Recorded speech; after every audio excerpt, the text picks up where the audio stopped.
Let's join the watch together. There we are. Ted Cruz was pretty awful, and then he said, "Hey, you know what? I'll gain more popularity if I just caught these weirdos." I don't know. It's funny that he randomly chooses people in politics just because he dislikes them. I don't know. Maybe he has something important to say. Who the hell knows when Steve Shives is involved talking about these things? Whew. Okay. Let's get this going, gentlemen. Thanks again, everyone, for joining. We are in part 2 of Steve Shives' What Do Conservatives Actually Like About Star Trek? Which is pretty much a silly thing to say as a premise, but you might have...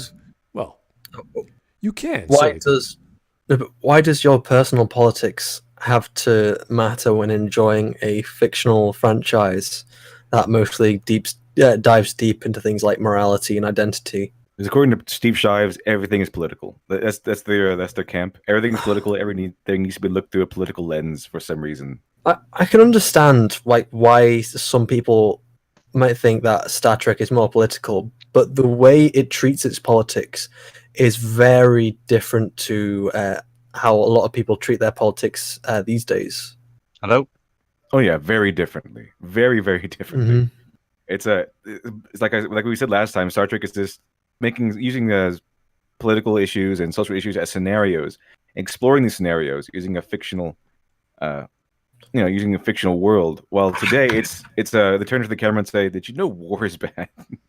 Did you know slavery is bad?" Hey, can you guys hear me? Yes, we can, sir. How's it sound? That's pretty good. All right, excellent. All right, guys, I think you're all prepared for him to start bashing Ted Cruz because he was born on the wrong side of the world or something. Well, born on the wrong side of the bed this morning? Yeah, I don't know. Mm-hmm. One of those reasons. Republican senator, spineless Trump bootlicker, and all-around sack of shit, Ted Cruz. And wow, holy crap. I don't even know enough about Ted Cruz, but that was really brutal. Holy crap. I don't even think Ted Cruz likes Trump that much. Jesus. He didn't, and then he kind of went over to his side. He realized who was the winning horse. Yeah, he kind of hits himself on the winning horse. I hate Donald Trump until he's... Yeah, that's pretty much the attitude. I'm not a Canadian. I'm totally Texan. Smud is just as Texan as Ted Cruz. Yeah, pretty much. That's about it. Yeah, probably, yeah. We're all related. I'm on my game. Let's hear that wonderful introduction one more time. Interview right, how's my volume now Sen- compared to everyone else? Let me check your volume there, Shiny. It's just because someone was saying I was far too loud, so I turned down. You my are gain. cranked. Oh, you're very loud. I mean, very low. Put you. You're very low to me. Again, I was loud, and then I turned down my gain. It's somewhere in between those. Just turn it down like a little bit. Oh god. Okay. No, try it now. Is that better? Yeah, that's perfect. Perfect. Okay. Here we go. Senator, spineless Trump bootlicker, and all-around sack of shit, Ted Cruz. And during their conversation, Cruz revealed that not only is Kirk his favorite Star Trek captain, but he thinks it's quite likely that Kirk is a Republican. Uh-huh. I guess it kind of makes sense if I get inside Ted Cruz's head, which is easy, actually. I just imagine what it's like to hate marginalized people more than I love my wife. I mean... What? But Ted Cruz is Cuban. He's like second-generation Cuban. Like, his dad was in Cuba. Ted Cruz is also marginalized because, unlike some people, he's not the president and never will be. Yeah.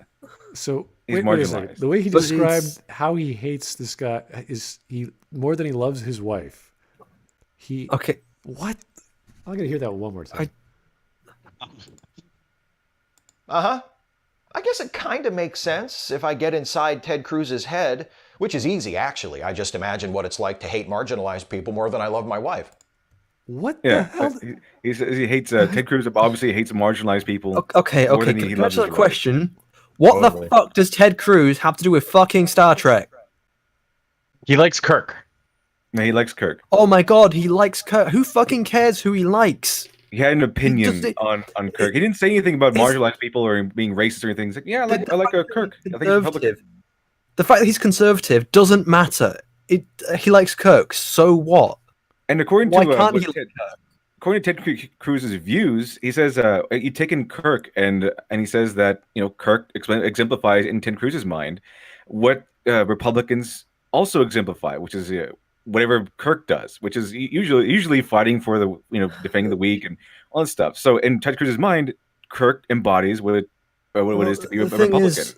People who can identify with certain characters will often think that their characters will align more with them. But even then, I don't think Kirk is a Democrat or a fucking conservative. But you know why? Because those parties don't exist in the 29th century, 25th, 3rd, 4th. I don't fucking care. Yeah, at this point century. But hold on a second. Principally, it makes sense. Like, I don't understand why he has to say it makes sense to Ted Cruz. Like, obviously, Kirk is more of a swashbuckling guy, and he seems to be more like that. And then Picard seems to be more bureaucratic. I don't know. It just seems if Kirk very and Picard were living today, I would say Kirk would vote Republican and Picard would vote Democrat. I think maybe. I don't know. It doesn't really matter at all. You mean that Shatner and like it goes exactly with their character as actors too? Yeah, exactly. They line up. Actors. And here's the thing. It's funny. Like, if all Republicans were more like Kirk and all Democrats were more like Picard, the world would be a better place. Exactly. Overall. Exactly. Pretty much.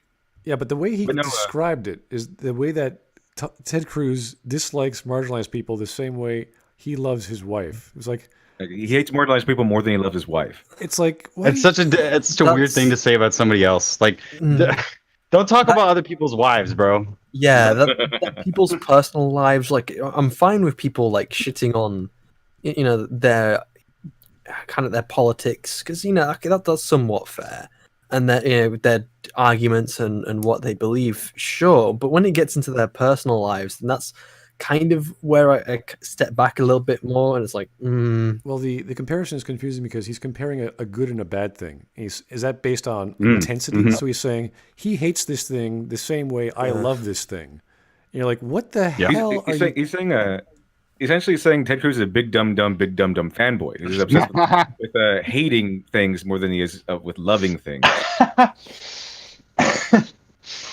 I'm so glad that you held on to that and that you haven't given that up. How can you let that go? It's just perfect. I'm just trying to. So ignorant. It's like Kendo Ren. I'm just trying to wrap my brain around this sort of quality assessment where you compare something that someone dislikes to something that you like. He could have said the same way I like cherry ice cream is the same way Ted Cruz hates marginalized people. You're like, what the hell are you talking about? How do you compare apples and oranges like that and have a straight face and smile about it while belittling a man for supposedly being all these other things he dislikes? It's really disingenuous and it's really disgusting to have people say these things. And it's I can't understand the aesthetics of it. I can't understand how I hate this thing as much as you dislike that other thing. Like, what are you even talking about? That sounds like one of those I like my women like I like my coffee kind of things. Yeah, but it's let's play a game really quick, just as an aside. Name something that you hate more than you would love your wife or your spouse. Go. I hate dark chocolate, let's say. Wait, more than your fucking wife though? You hate it more than you love your potential spouse. I don't. So the idea is that something you're supposed to love is being held up really high here, and then something that you hate has to be so hateable that you hate it more than you love. So like if somebody killed your best friend, you'd probably hate them more than you love your wife in that moment. But even then, that's so extreme, It's hard to think of something like that. Being absolutely serious, I don't think I could actually think of anything. Because your potential spouse is someone you would love like a lot. This is potentially someone you're willing to spend the rest of your life with. And I don't think I could. There's a lot of things that I hate or dislike or just generally think is a very poor quality. Last Jedi, but not as much as that. It's just a very strange thing to compare apples and oranges and to have intensity being the basis for how something is more liked or more disliked. And I'm just sitting there like, what kind of puzzle are you giving here, Shives? Are you trying to say I love my wife so much, and he hates people so much? You're like, is that it's just a strange thing to say. I would like imagine writing that down in a book. One guy likes apples, the other guy hates oranges. You're like, and your point is what exactly? I also like he doesn't back it up with anything, like with any examples where Ted Cruz is hating on quote-unquote marginalized people. He just assumes that his audience is going to agree with him. Oh yeah, he's Republican, therefore he hates minorities and marginalized people. Apparently, Steve Shives just hates conservatives about as much as he loves his wife. I'm pretty sure. I'm definitely sure. You could use that for anything. It would make no sense whatsoever. I hate chocolate, but you know what? I love my wife. Like, what? Does Steve Shives know that Ted Cruz is Cuban? In his mind, he would be categorized with the marginalized people. He's like second generation Cuban or something like that. First generation American. I mean, Kirk does recite the preamble to the U.S. Constitution at the end of the Omega Glory, and that makes him a Republican. How does that make him a Republican? What the hell is he talking about? Everything bad is a Republican. So, Kirk obviously did these terrible things. So, I guess you could see him as a Republican if you saw him this way. What if he recited the Magna Carta? Would that make him right wing? Like, what are you talking about? Yes, it would make him right wing because anything limiting the control of the king, that's bad in Steve Shives' eyes, I bet. Oh, okay. That's what the Constitution does. It limits the control of the government. It gives more rights to the people. I'm going to be a left-wing communist king. And remember, individual liberty. No, apparently, personal liberty. Steve Shives doesn't believe that the left believes in individuality. Yes, exactly. If you weren't here last time, chat, Steve Shives said that individual personal liberty is strictly a conservative thing, not a liberal thing, a conservative thing. Out of the mouth of Steve Shives. So that's a lot of projection, to be honest. That's a hell of a lot of projection. If you weren't here last time, chat, I'm judging you harshly, and I don't want to be your friend. And you have bad taste in movies, and you're a big dumb fanboy. big dumb fanboy. So yeah, no wonder Steve Shives hates the recitation of the Constitution, because it denotes personal and individual liberty. And apparently Steve Shives is against that. You would think that's that a conservative notion. A leftist would like lots and lots of laws, like lots of rules. That would be a good thing. It would be a very leftist. According to Shives, yes. They want total tyranny, apparently, or something. Anyway. It's the thing is, I don't think even Steve Shives is a good example of like a proper leftist. Oh God, no, of course not. or he's the best example. No. Yes. That is honestly like saying he's the only example. What was his face? It's like Quentin talking about ContraPoints. There is only one YouTuber, and it's Steve Shives. Yeah, exactly. It's that Steve Shives, the only true YouTuber. Okay. Super chat time. Thank you, Criminal Imagination. Alex Jones. The face of someone who loves his wife. And then I don't know if that's bold or stars slowly dying.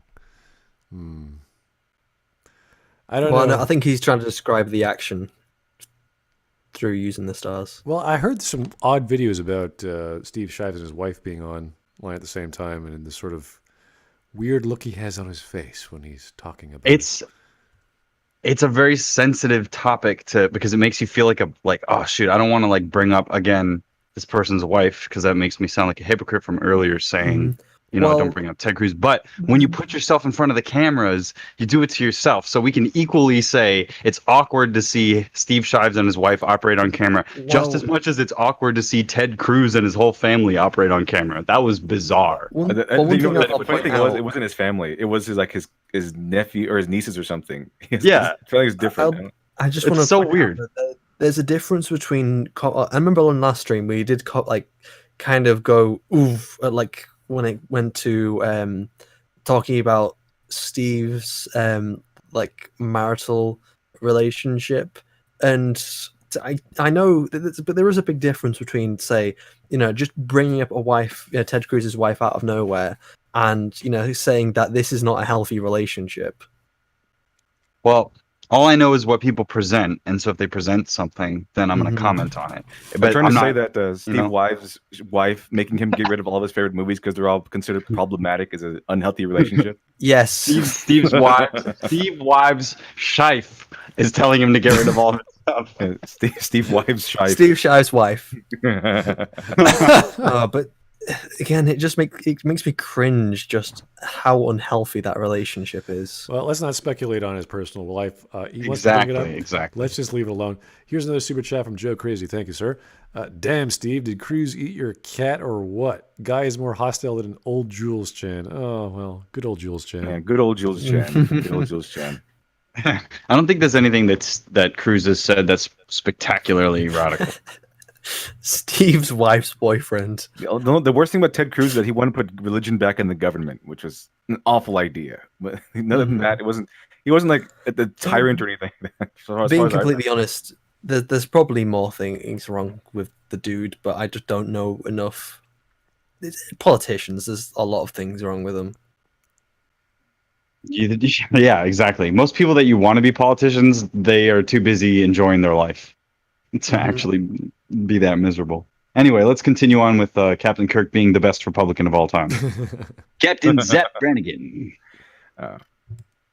Much American conservatives love the Constitution. It's where most of them discovered the joys of self-servingly and selectively interpreting if you're not a conservative, texts. I guess you hate the Constitution. Oh, burned! These stabs. Oh, like I know exactly. Really? Okay, we have. Steve, you really hate conservatives. We have really an entire I don't understand why. body of knowledge and people dedicated to interpreting and understanding the Constitution. That's why we have a Supreme Court in Canada, same in the States. This is an ongoing argument of what the founders meant, etc., and that's why we need the Supreme Court to figure stuff like that out. Now, some people would argue the Supreme Court is not necessary. It should be up to the states to interpret, etc., etc. So this is an ongoing argument since conception. So Steve is like, oh yeah, they just interpret it any way they want. You know what? So does everyone else who reads it. No. Steve Shives knows exactly what is in the Constitution. It basically just says that you're not allowed to speak. You're not allowed to. It just means tyranny. It just means you can. A guy like Steve Shives can instill whatever rules and tyrannical nonsense he wants on his fellow citizens. One of my favorite ones is whenever leftists talk about the Second Amendment, they were talking about muskets and all this other junk. You're like, this. Second Amendment means more than muskets. Okay.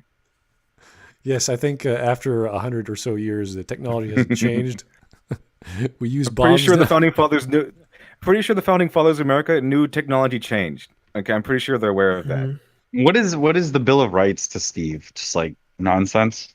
I guess according to him, because it's the Bill of Rights is all about individual liberty, it's just a horrible, horrible document in his eyes. I also find it endlessly fascinating with people when, like, the history that they're dealing with, like with selectively interpreting stuff, is all about civil rights. It all boils down to civil rights, and I think it's just fascinating that America was founded at the exact moment in history when the world wanted civil rights for everybody, and that it was part of a nexus of things that were happening. But in retrospect, the way that you look at it through this lens makes it look like these people were just being like the most restrictive people ever. Like, oh, I don't want to give these people rights, as if that wasn't the whole conversation about society in all text and all news forums and all sorts of political action committees. It was the exact same thing back then as it was in the 1960s. It's all the same progression. And I think it's funny that we are at a time in history where progressives are so they find themselves with such a lack of content to like rail against and try and be righteous towards, that they have to go back in time with history, and then they have to fight for things that aren't even rights anymore. They have to bend themselves backward to find something wrong. And it's reflective on how he's talking about Republicans, as if like the same people that wanted to keep slaves have anything to do with people that were the people that were trying to be economically libertarian in the 1980s that were Republican, or those people are the same kinds of people that are Republicans now after Trump took the White House. There's no way that a bunch of Gen Z or Gen Xers are anything like the people that were involved in the satanic panic or anything kind of like Christian nationalism back in the day that used to be Republican. And the people that are like progressive now, I'm sure there are a bunch of suffragettes that would be completely against feminism when what it stands for now. So it's like nuance is the conversation. And obviously somebody like Steve wants to be the only authority in the conversation, or then bow to somebody that is higher on the progressive stack. So if you have Steve Shives with the exact same ideas, but you're blacker and you're more feminine, you have a better opinion than Steve Shives, according to him. And I just find that amazing, because I'm always mining for like the best opinion, no matter who it comes from. And so which one of us is the real racist? Which one of us is the real bigot? In my book, it shouldn't matter at all. It feels like it shouldn't be that complicated, but somehow people make it more complicated than it needs to be. And one thing I really do want to comment on is that Steve Shives, why does he keep making these stabs at conservatives, these really cringy like snipes? I think, to be fair, I don't think Steve Shives knows any other way to do things other than cringy. Yes. But, he's a channel that, at least I usually watch a lot of him for Star Trek. So, go and actually fucking discuss something Star Trek. Why is this video needed? What does this video possibly add to any kind of conversation? I was thinking it was along the lines of what Star Trek was in conception, which was a Western in the stars. So that could be some sort of frontiersman logic, which could involve conservative values. It might. I have no idea. I was hoping maybe he might have some insight into that because he loves Star Trek and he would know about it. But it sounds as if it has nothing to do with Star Trek. Everything is left-leaning, and whoever likes this stuff is alien to him. We could actually have a very good and informative discussion about Star Trek. Lots of things you could possibly talk about and discuss, especially when it comes to either the older shows or even shows like Discovery and Picard, where you can just pick them apart for how terrible they are. But instead, we're here talking about politics. The one thing that I just want to fucking get away from all the time. Well, and you joined the right stream there, didn't you, Shiny? No, but the thing is, I joined this stream to actually fucking talk about Star Wars, to talk about Star Trek, to discuss about the quality of just things which I enjoy watching or talking about, and that is generally what we end up, doing here. And that is what I think a lot more people, should be doing. Should just have more discussions about things like this. But then you get fucking Mr. Shives over here saying, "Oh, well, why do you conservatives like Star Trek?" It's like, no, that is not a question that needs asking. It doesn't need answering at all. It's a question that isn't important. What's important is that people love Star Trek, that people love these fucking franchises, and people want to talk about it and discuss about it, and their own personal politics don't matter at all. I'm going to take a break now and talk about Jake the Surgeon. Thank you for your super chat, sir. Steve Shives, so insufferable that it requires a 2-part stream. Well, we could have done it in one, but there's so much to find and use. To unpack. To interpret, to figure out.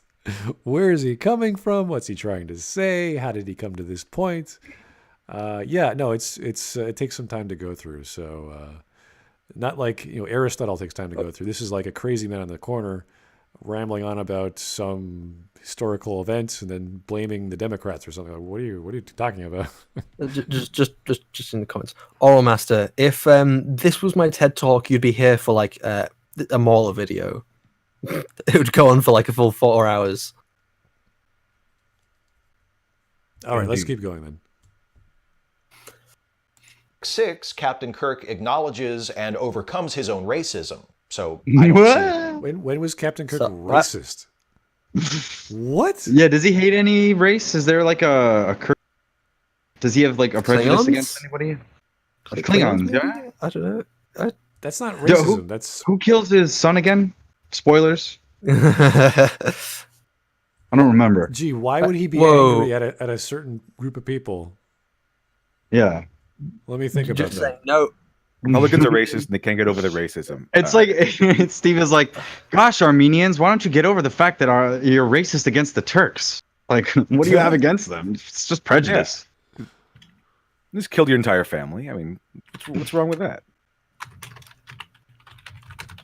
Of Pretty sure. course. Oh dear. Oh no. Oh god. You would think This- the Klingons killed his son. Okay, you think that he would have harbored some justifiable means because there's a whole thing about why did people like Shives never ask any questions, no nuance. Like, how come? Why do you feel this way about these people? They don't want to heal anything. They just want to hate you for something. Yes. They just want to hate you. They don't want to heal you. They don't want to bridge divides. They just want to hate. That's people like Steve Shives. That's where they're going. They just want to hate. Don't listen to their words because their actions show something completely different. They just want to hate you for what you think if they disagree with you, and they do not want to engage with you. They don't want to get to the bottom of the problem or try to convince you otherwise. They just want to hate you and ruin you. That's all that he wants to do. So he says conservatives are all racist, and Kirk is obviously not a conservative or Republican because he got over his racism. He forgave the Klingons for killing his son. No nuance. He doesn't know the nuance though. Yeah. You know, I just want to say that Steve Shives' face right now is what he's going to look like when I fucking burst him, sit him down, and have a very long discussion with him. You're just gonna talk to him. I thought that was have gonna a get very really dark for a second. I was like, "Oh my god!" No, Shane, I'm calm not down. gonna fucking murder him. I'm gonna have I forgot- I'm gonna I tie forgot you're him an down to a Englishman. chair, and I'm gonna have a very serious talk.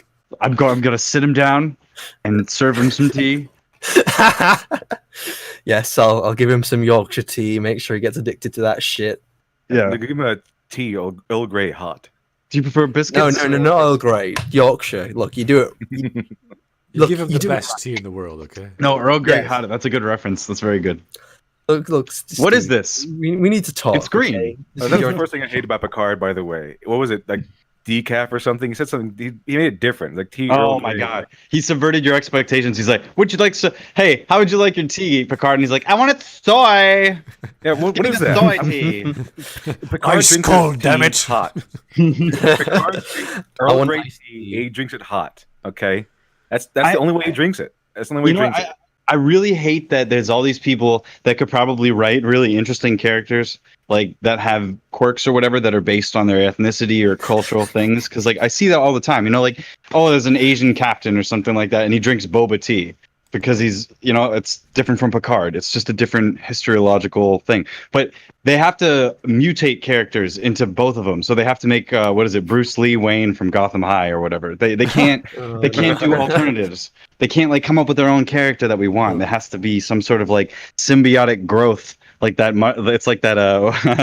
The parasitic mushroom that grows in the head of the ant. It's like it's Captain America. It's Captain. Oh no, it's changed, and now it's a female Muslim Captain America. You're like, how did that happen? Hydra now because Captain Hydra. America's evil. America's racist and evil, so therefore Captain America is racist and evil. You know, that's that sort of thing. Yeah. Someone America's a bunch of big dumb family. Big Someone dumb in the dumb big chat- dumb dumb fanboys. Yeah. Hell, Like, Someone in Hydra. the chat said this is the face he'll make when I force feed him Marmite covered bagels. Oh yeah. Is there, that's a meme from this chat, isn't there? Marmite and bagels. Marmite. No, Yeah, bagel theory. Marmite. Does anybody like Because- Marmite or Vegemite? It is fucking disgusting. I don't know why anyone That's would. so funny. I knew nobody would, but bagels are pretty good, right? Who doesn't like a Yeah. Yeah. Bagels are pretty good. Bagels are Yeah, amazing. You know what I mean? Good. Bagel theory, however, is not. No. There needs to be at least one bagel in a film to make sure it's good quality. No. Krispy Kreme, Smud Boy Krispy Kreme theory is the way where you have to eat it fresh, and the sugar rush is No, I'm pretty sure catharsis. Smud Boy has steak theory. Steak theory, Oh, yeah. I will Steak stick theory around for actually steak works. theory. Okay, Yeah. Steak theory actually works. Bagel theory, not so much. No, What about soy theory? That never Is ever that a works. thing? soy theory turns the frogs gay. Yeah, Anyway, not only does that let's get back not into- work, it ruins things. It does. Let's get to a super chat. Thank you, WD Frost. Well, at least Steve hasn't talked about DS9, so yippee for that. I think Yes. he mentioned it. Oh, if he once. touches Deep Space Nine, I will fucking force feed him that Marmite. Not even with a bagel. I would just I'm curious. straight up I'm Not even with the pig. I'm very curious what he thinks of it because it has religion, it's got war, it's got Cisco having a weird dream and going back to racist America, making his comic books. There's all kinds of cool stuff in there. Captain Cisco is literally the messiah of the Bajorans. Yeah. Jesus. He's the fuck. I've forgotten what they call him now. The thing of the emissary. And how great is Deep Space Nine for covering like other races that are kind of separate from what we're used to, like Dax and stuff. Like it's so great that that's not the same. Tons of nuance in DS9. Tons of nuance in the races, in the aliens. Tons of nuance. And Steve Shives doesn't seem to like nuance all that much. Like even antagonists like Gulda Cott actually have nuance. I would love to see him try and watch Babylon 5. That would blow his mind. He would be like, "What is this? What? I don't understand. Why are these aliens hating each other? They should, yeah. Well, aren't there Republicans in Babylon 5? There are extremists of all sorts. It's amazing. It's one of the most coolest science fiction shows ever. So, but I don't know. Maybe I'll check his channel out. Maybe he has some references to Babylon. Who knows? How he could possibly be a Republican, just as a matter of canon. Keep in mind, Canon. Really? There's going to be some text or show where he says, "I'm not a Republican. I'm a Federation officer." Blah blah blah. Like, really? Okay. I think he's just referring to the fact that Kirk got over his quote unquote racism, and canonically got over his racism. Therefore, because he got over his racism, he therefore cannot be a Republican, because all Republicans in Steve Shives' mind are all racist and they never get over. The very idea that these people in the future are racist makes no sense. I just wanted to point out that Klingons not only kill his son, they're also a warrior race that want to go to war with the Federation. That's a small thing. Well, if you kill your Did enemies, you forget that? Can I just point out that I feel like Kirk and Picard are almost interchangeable in that either character would be able to recite the lines. They're both sort of morally congruent with each other. They just have different attitudes. It's cool just thing is, active versus semi-active. The cool thing is that Picard was actually supposed to be old Kirk, but they just decided to make him a new character. Yeah, there's this misconception that they sense. think Kirk is some sort of jock or some sort of bro. It's like, no, he's not. He's just a tough guy, but he uses diplomacy where he can. And if not, then he just has sex with lots of aliens. I think the biggest thing is that Picard is pensive, and that's kind of the way that the acting is considered. And then Kirk takes a little bit more joy out of the proceedings. He actually, I think, enjoys the difficult decisions working out, and I think that has to do with overall the time period when these different TV shows were made. Like Star Trek in the 60s, happy endings mostly, wanting to be that way, some sort of moral thing, and then the 80s it's a little edgier, and I think that perfectly fits in with whatever's going on. But I don't know. I just don't think that any of this stuff can be interpreted through a lens from the 21st century, because as we've seen from Star Trek episode 4, they don't fit in at all. They don't even like the cursing. They don't have any relation to the society. They consider our society to be dirty, all of them. So I think that it's funny that there's partisanship in this era. I think that anything that Steve Shives said, Kirk or Picard would be like, "Why are you so close-minded? You don't belong with us. You can't come to the future." Partisanship is not Star Trek. Okay, it has to be even-handed. It's everything. It's all encompassing. It was the most inclusive show probably on at least one of the most inclusive shows on television until the weirdos got hold of it, and now it's partisan, which is so odd. It's out of character for anybody that likes Star Trek and shows up for that camaraderie where everybody gets along. That's part of the fun about being a fan of it. Yeah, you can be on either side of the aisle, or even in between. You can still enjoy the show, because it's not saying Republicans are bad or liberals are bad. It's saying that these scenarios, there's bad parts to some of these scenarios. There's bad parts to some of the things that we think as collectively as humans. Is there? I don't even think there's editorial like moralization on a meta level. I don't think that any of the species are like inherently told as bad. All of the hostilities are usually done out of the general idea of survival and evolution. Most episodes it's like some weird abstract creature that exists and is killing things, and then Kirk finds out. He's like, "Oh, they never meant to kill anyone. It's just trying to exist like the rest of us. And it's like, we got to kill him. Somebody's saying like, oh, we got to destroy the thing. And it's usually the red shirt that gets himself killed. And then at the end of it, there's some sort of harmony that exists, because that's what the whole dialectic of the show is about. It's about trying to find the harmony, trying to find the truth, trying to find the just cause behind everything and effect.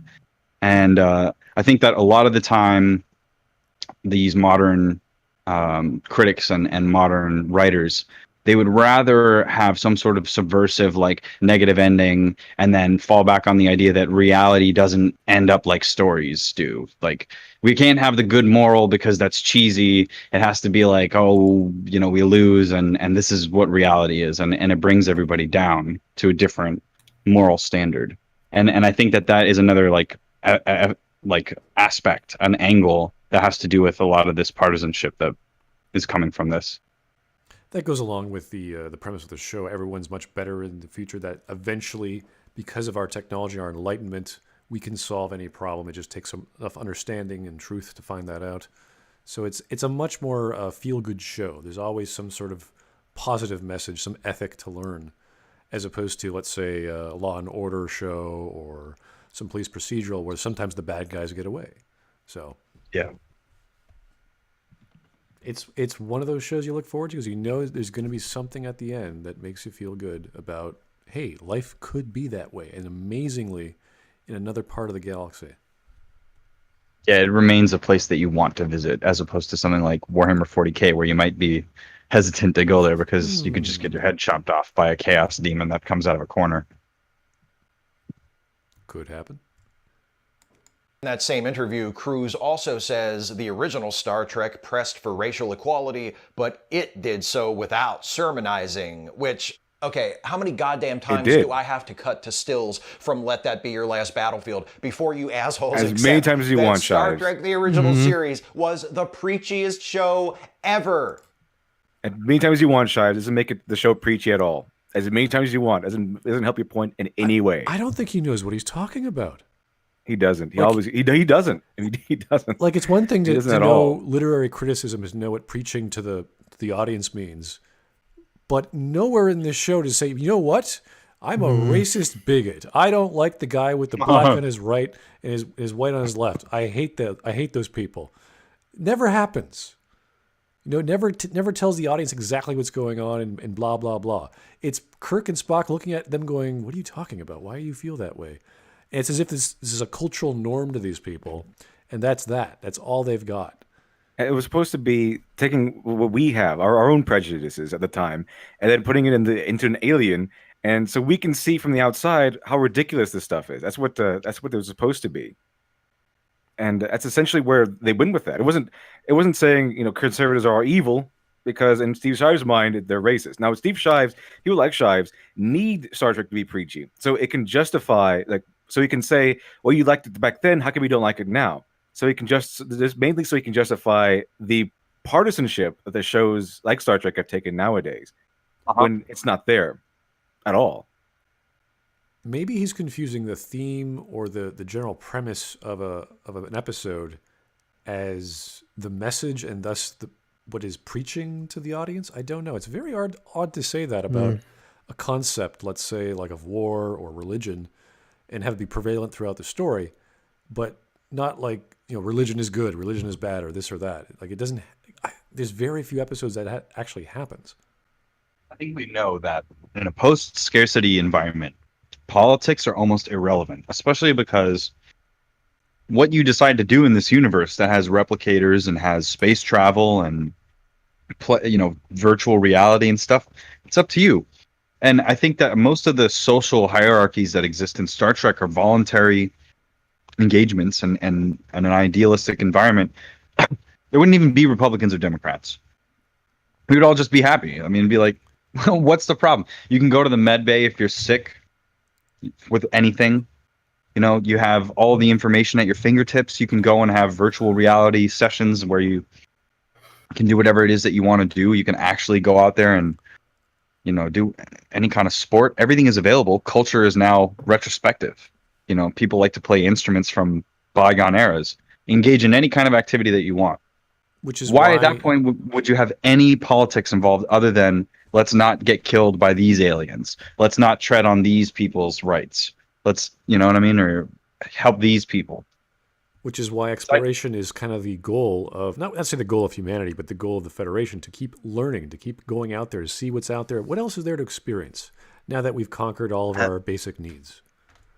And then DS9 is all about keeping that peace. So you get a taste of that. But the reality is it's all about mitigating the gray area through the authority of Cisco and the crew and dealing with that kind of dissatisfaction that exists in a slightly more scarce environment or an environment with more limited resources and space, which is just as fun to engage in because we still have a standard of morality that that's set for us. Just because Cisco acts a little darker or a little more with a little bit more cloak and dagger doesn't mean he's still not in line with the same captains that we've seen before. It's just about how he goes about it. I'll be honest, I'm not entirely sure if this video is even worth covering. Well, It's fun. It's fun. Yeah, no, he's so entrenched in his stance that he's getting it wrong. He's getting Star Trek, the thing he loves so much, wrong. Which maybe he could have had a 10-minute conversation with someone who understands literary criticism or movies or TV, and say, listen, this is not what preaching is, or this is not what the premise of the show is. This is not what a theme is. This is how this works. And then he'd be, oh, really? Then we could argue about why he thinks that way. That would work wonders for his intellect. But I don't think he's actually talking to people who disagree with him. You mean to tell me Steve Shives he's not willing to talk to people who disagree with him? It sounds that way. I don't know what he does, but it doesn't sound. Like yeah. I just want to say, fairly certain the guy who blocked 90% of the internet isn't willing to talk to people. I just want to say to Akos Kovac in the chat, DS9 is consistently good. TNG, on the other hand, TNG is still pretty good. There's a couple of episodes that people don't like, but it's still really good, and it's much better than Picard. Picard is awful. Oh dear, that's yeah. TNG is He's saying Picard was not that bad. I disagree completely. It started off with promise, and then it slowly degraded, and then it went nowhere, and then you're like, oh my god, are you serious? Like you just sit there with your mouth open. I can't believe this crap. This is what happened.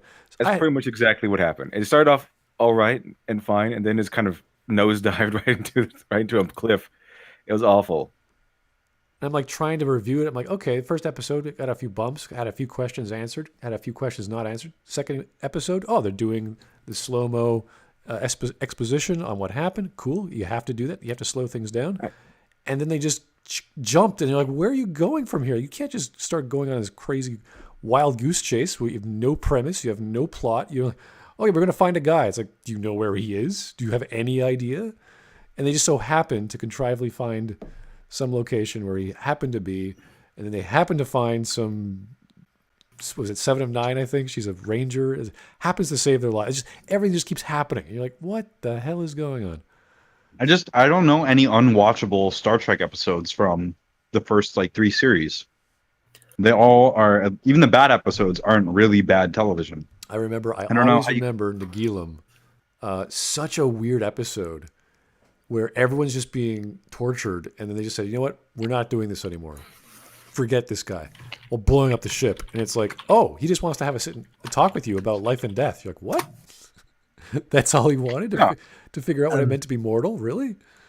But was that terrible? No, it wasn't terrible. To get television? There was some stupid episodes with, was it Crusher having some weird sex ghosts and tied back to her nanny or something. That was like, okay, this is getting silly. But it's still Star Trek, though, right? It still has that, it's like, oh, it's all these characters I like. Yeah, I think so. Oh, I think we just lost Shiny. Oh, darn.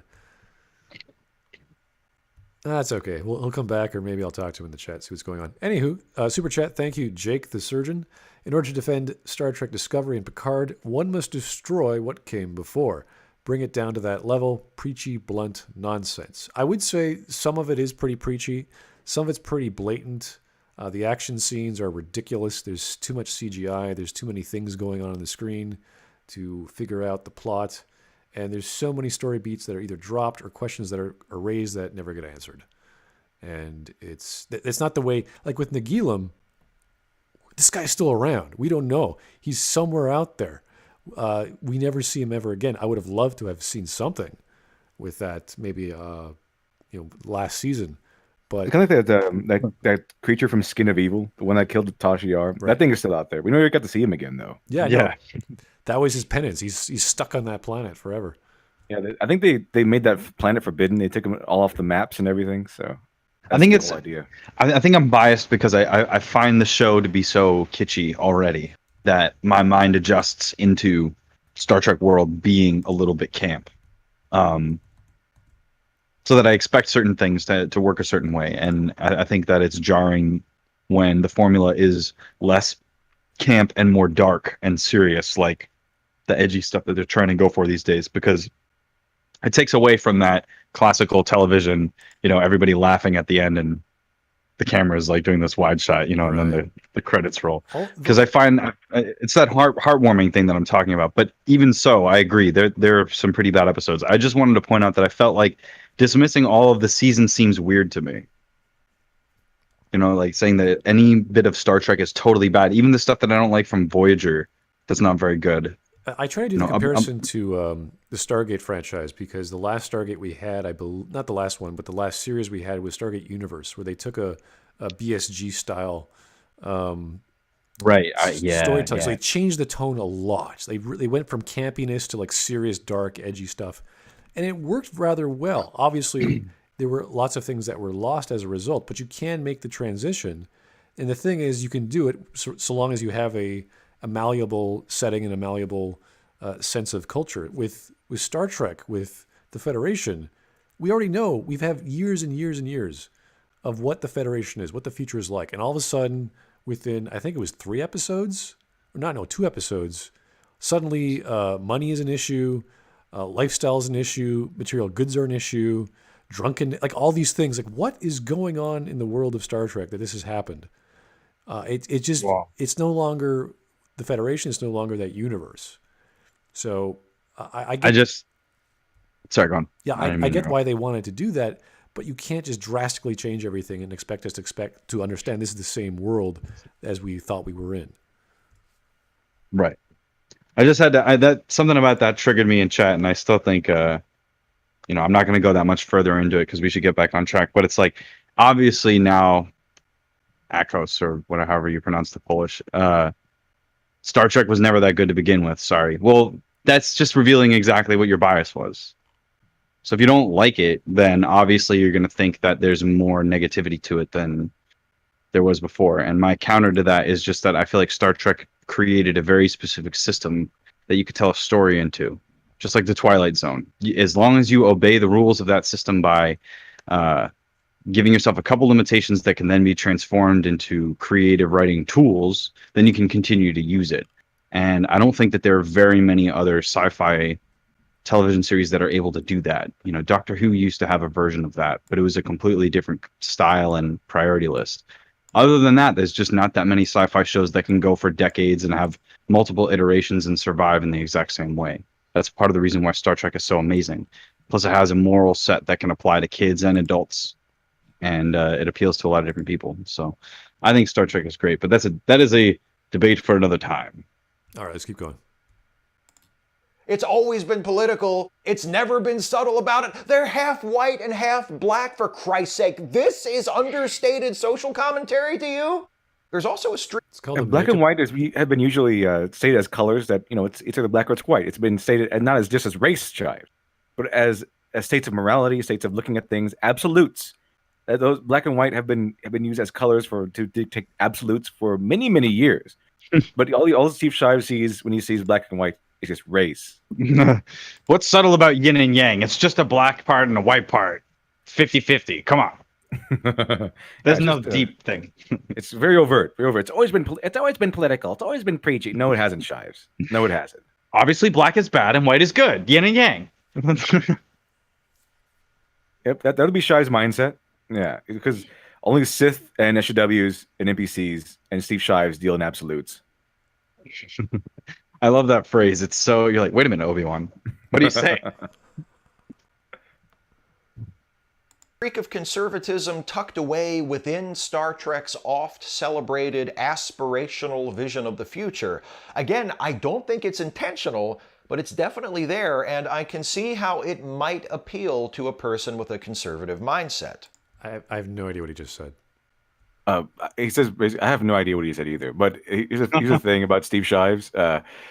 If you were in their Shives, they would not like you. They would not like. They don't want people. Have you noticed that if you ever watched any of these, the proper Star Trek, not the modern one, but the proper one with like Picard or Kirk or Benjamin Sisko or even Janeway, that none of those. There's no character in any of those series who thinks like Steve Shives, unless they're bad guys. Maybe Wesley Crusher. Maybe.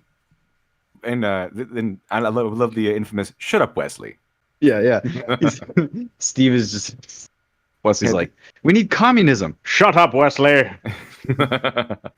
Like, if Steve Shives were to be transported to the utopia of Star Trek, of the Star Trek universe, he would stand out like a sore thumb.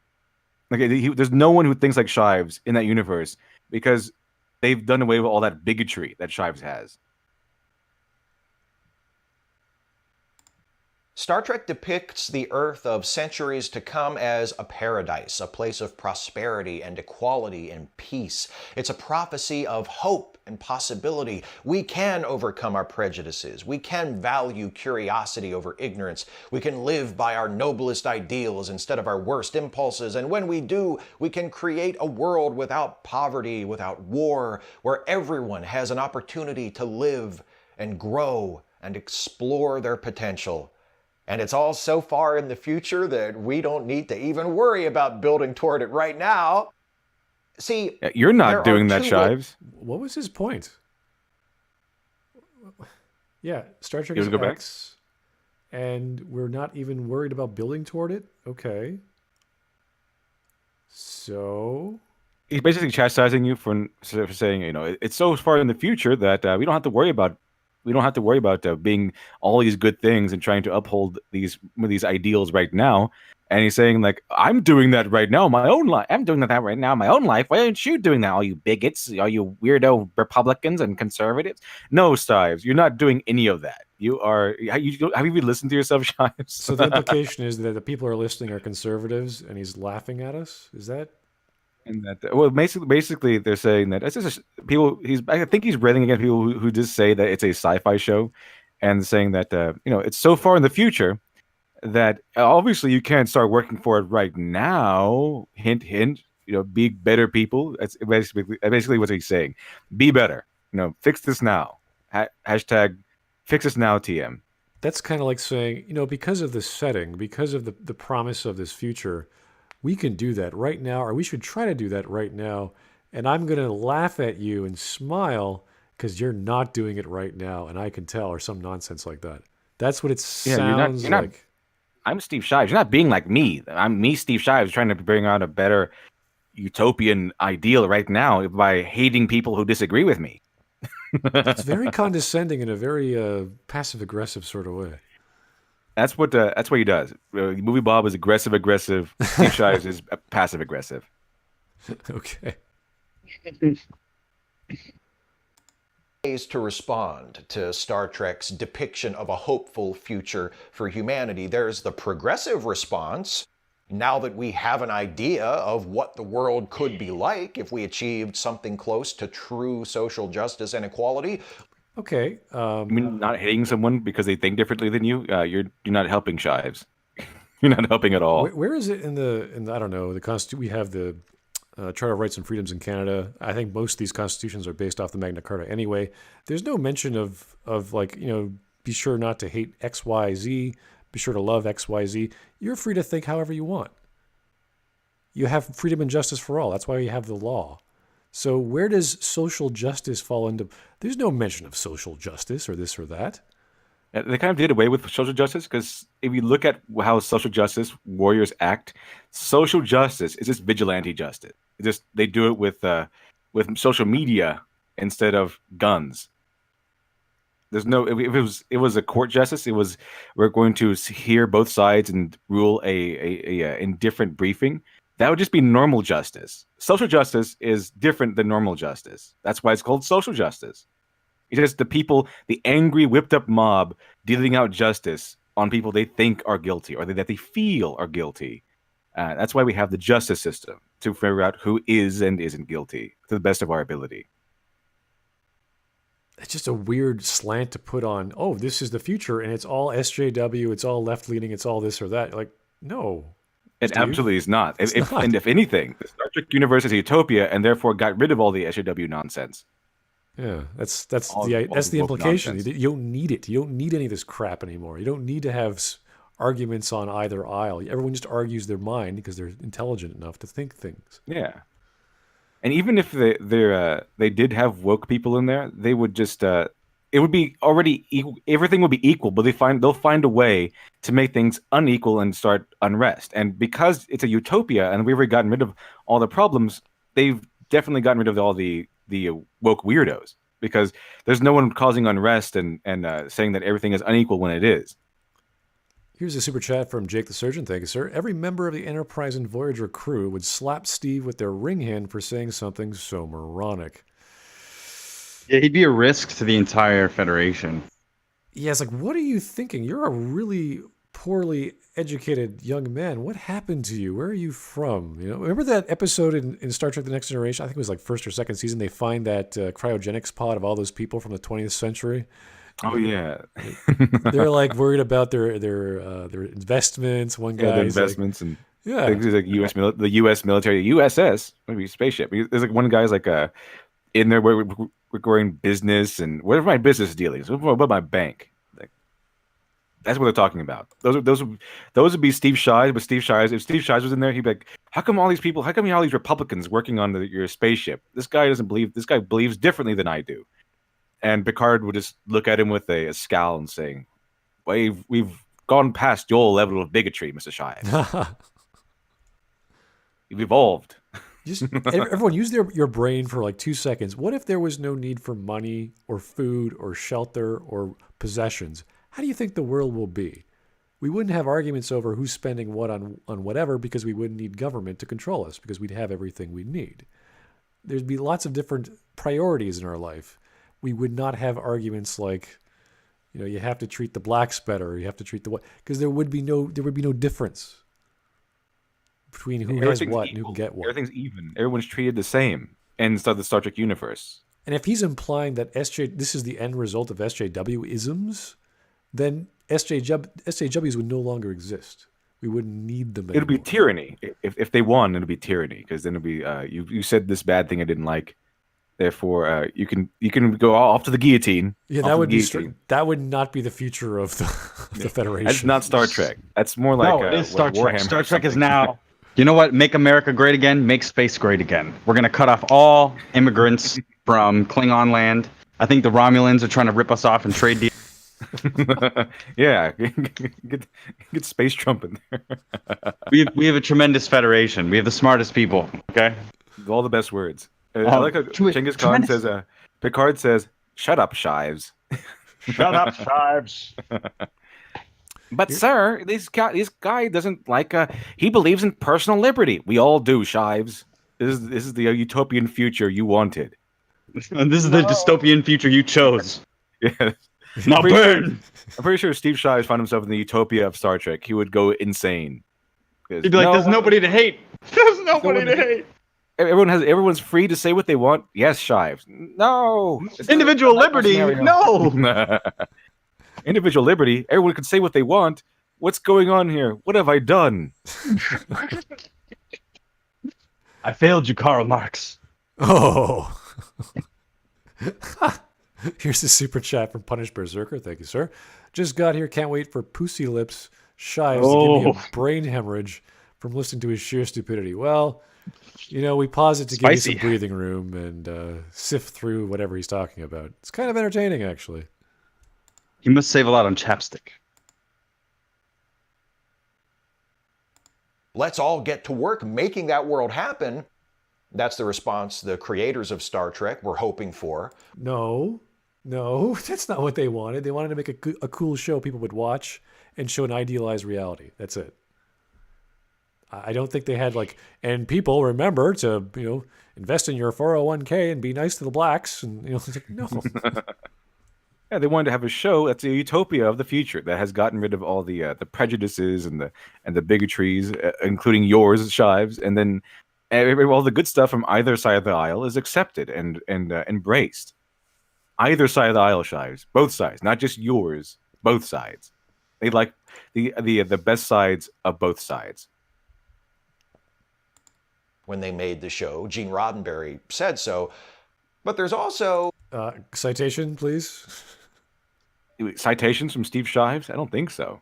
Gene Roddenberry had a manifesto of some sort at the end of every episode. And remember, democracy only works when you're Marxist. Like, okay.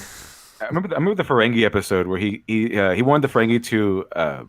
They always bring up the Ferengis are supposed to be these capitalists or whatever. Like they're supposed to be demonizing capitalists. The thing is, he's demonizing these crony capitalists, like these really extremist ones. Not capitalism itself. The Ferengi were supposed to be the worst of what capitalism had to offer. That's what it was. That's like I said last time in last stream. It's not about this idea is bad and you're bad if you like these ideas. It's showing the extreme versions of these ideas, the nuance, you might say. Yeah, like Klingons, they love honor. That's their number one rule. And you see some extremes on that. Like they love war so much, they love fighting so much. And then we get episodes where they're really serious about how to protect the Empire, what not to do, how not to kill someone. There's all these other details and rules and nuances to what it means to be a true warrior. What is a true warrior? What does it mean to be? I can't remember the name. The master people that they have all these songs sung about them, and they're on this quest. They're doing something for the Empire. Like there's all these details about characters and knights errant and well, of course, Worf. We learn a lot about the Klingon culture. So lots of great episodes in DS9 about, especially the one where he gets captured. He's forced to fight all those Jem'Hadar. Oh, that was awesome. And the Jem'Hadar are like, this guy's amazing. This guy's awesome. It's like one after another. He just kills one Jem'Hadar after another, one super soldier after another. That's what Worf does. He takes them all down. But he's such an awesome warrior. Those are my favorite episodes in TNG. Some of them, anyway, were all the Klingon episodes because we get to see the politics and how dirty it can be in the world. He hasn't even mentioned Worf yet. Have you noticed that he hasn't mentioned Worf as if like Republicans are these some sort of like super proud, racially like whatever charged people that are all about war, George Bush or something, and he hasn't even mentioned Worf. Yeah, the most imperial group or spacefaring race out there, the Klingons, who just conquer stuff and blow stuff up. But I also find it interesting that there's never like a logical requirement. It's like, oh, they're so stupid and illogical. Like there's no, you can't make rationality and reason part of the argument for why a conservative would like Star Trek. Like, oh, there's some well-reasoned arguments from some of the characters based on their positions. Evidence and reference. Exactly, yeah. Wow. Logic. In Star Trek? Are you kidding me? How can you possibly use logic in Star Trek and reference and show people how that works in reality? They like to make Republicans some sort of hick cowboy that lives in the middle of nowhere and shoots tannerite explosives. That's the whole. There's no like Thomas Paine Republicans that just want to have gold and don't want to pay income tax or something. Like that doesn't exist. I mean, the idea of not wanting the government to steal your hard-earned money. What a novel idea. That's totally against socialism, you selfish bastard. Like, come on. The conservative response. Humanity figures all this stuff out eventually, so just relax. Let's also remember. What? Whoever said that? that's the conservative response, not one person's response, but all conservatives say that. If you're conservative, that's what you say. Well, we're going to figure it out anyway. Just relax.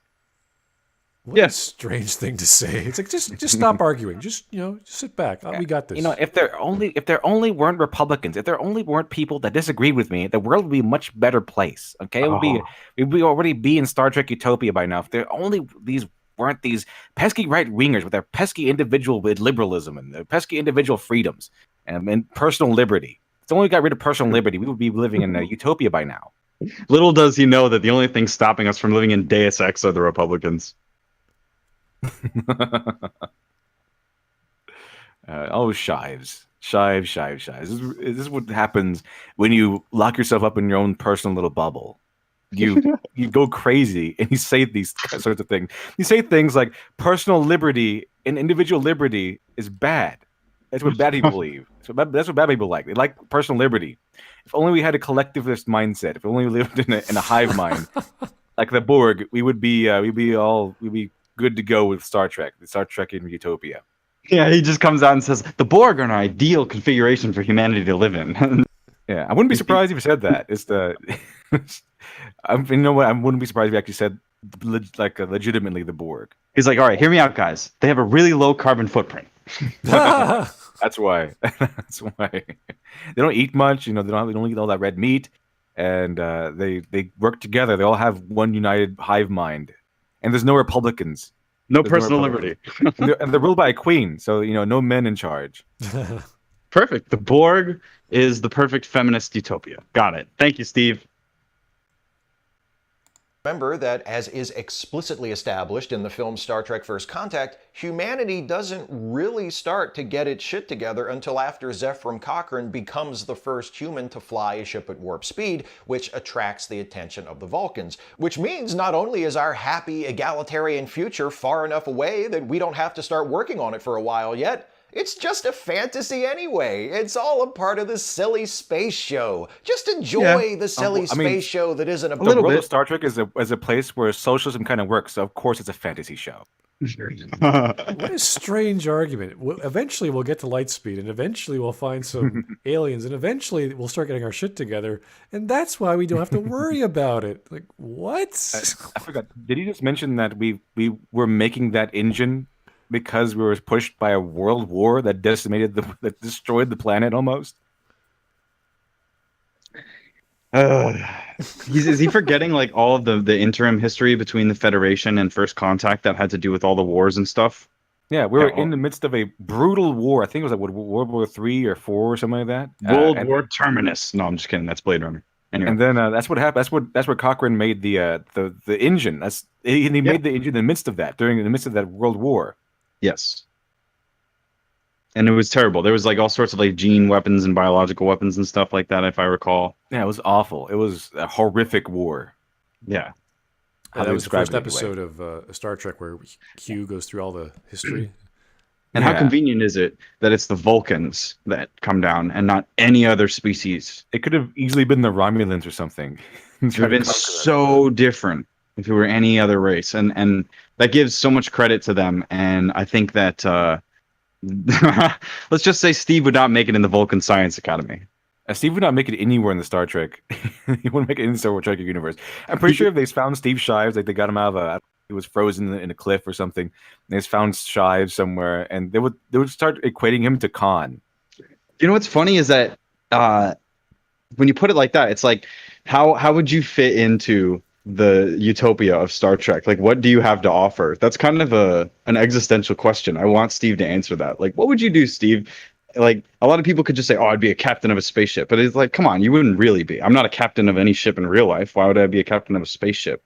You know, and then it's like in the chat somewhere. Someone mentioned that Worf is actually pretty conservative. If you look at what his family does and how they uphold honor and tradition, how strict they are with tradition and everything, that's conservative. Yeah. That's pretty conservative. How do you think Steve Shives would deal with Worf being on the bridge and being not only on the bridge but a pretty significant officer in the academy? Everyone else is fine with him. They just get this kind of they're actually just curious about him. The only time they have any conflict with Worf is when his own ideals with violence and everything kind of become an issue that affects the rest of the crew. But everyone else on the Star Trek bridge, they're pretty accepting of Worf's quote unquote conservatism.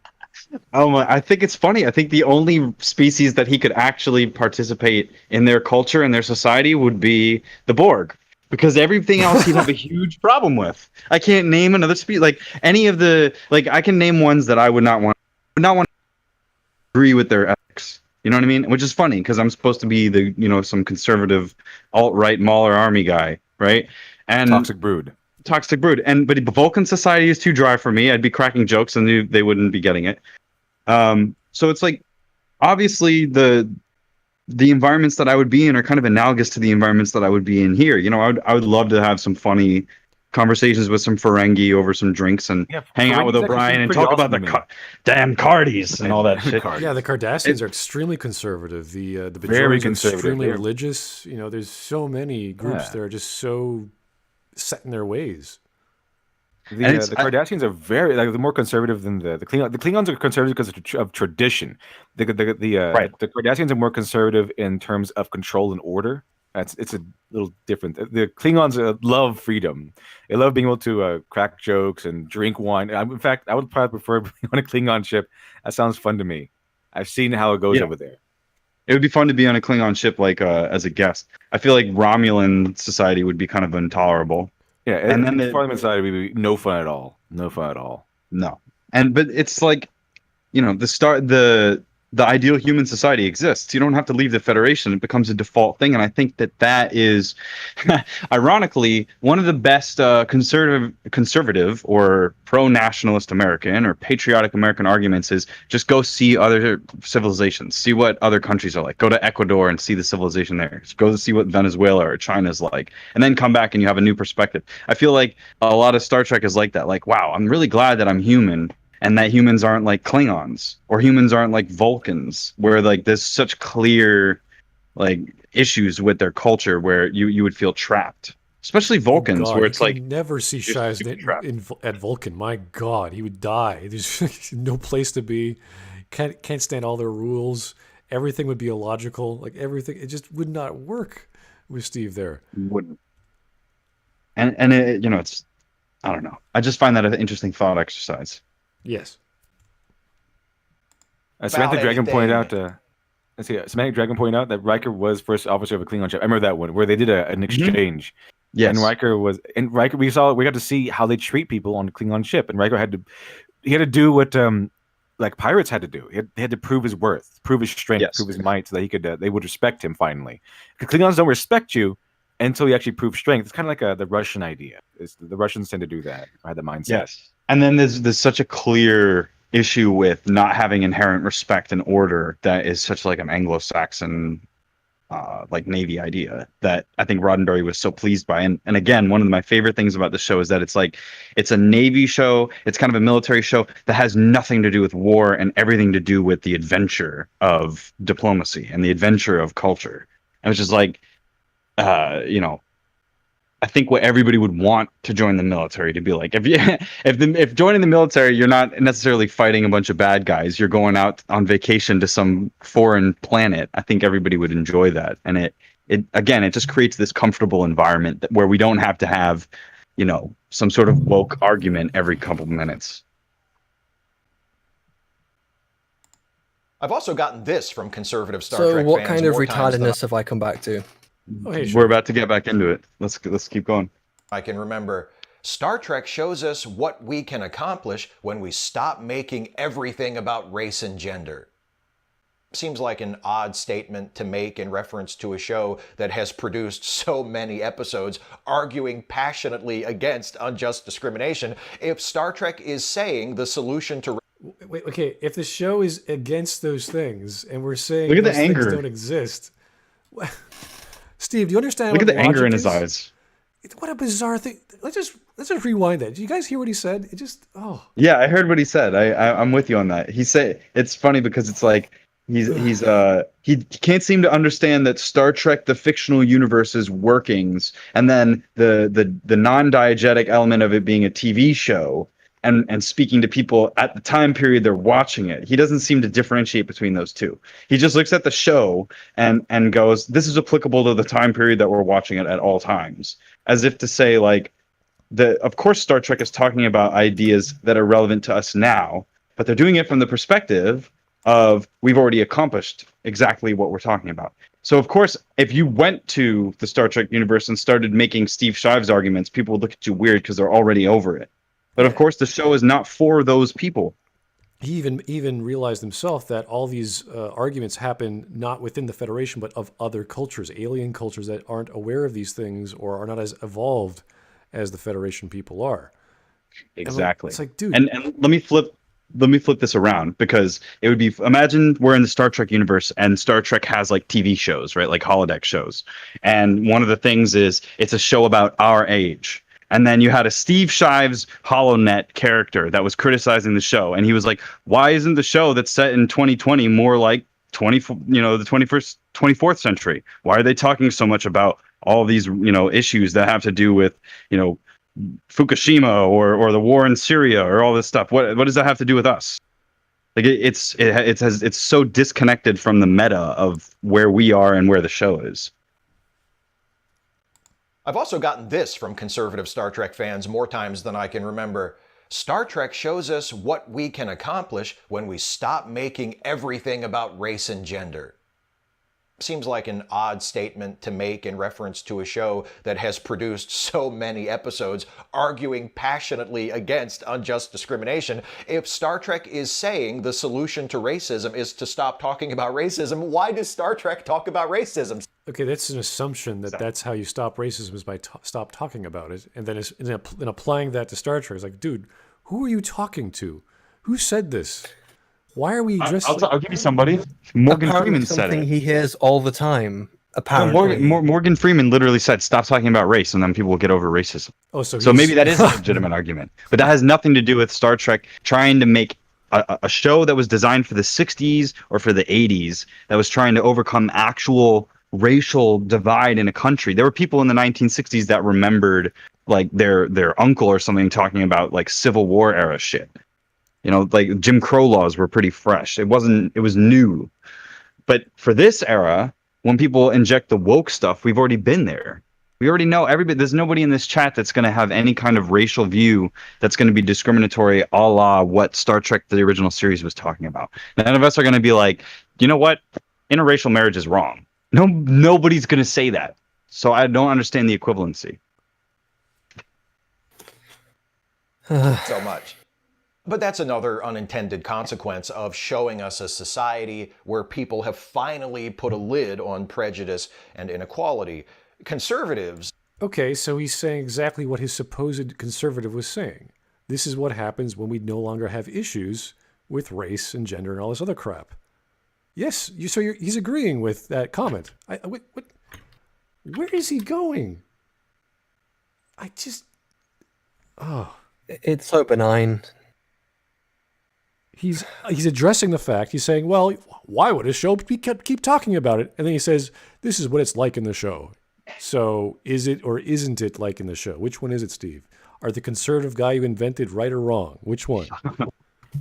Can I also point out that on the show, when people talk about race, it's usually it's like a history thing, like O'Brien or whatever. And it's usually positive. It's usually some sort of if it's a stereotype, it's usually corrected or it's referenced, and then it's usually some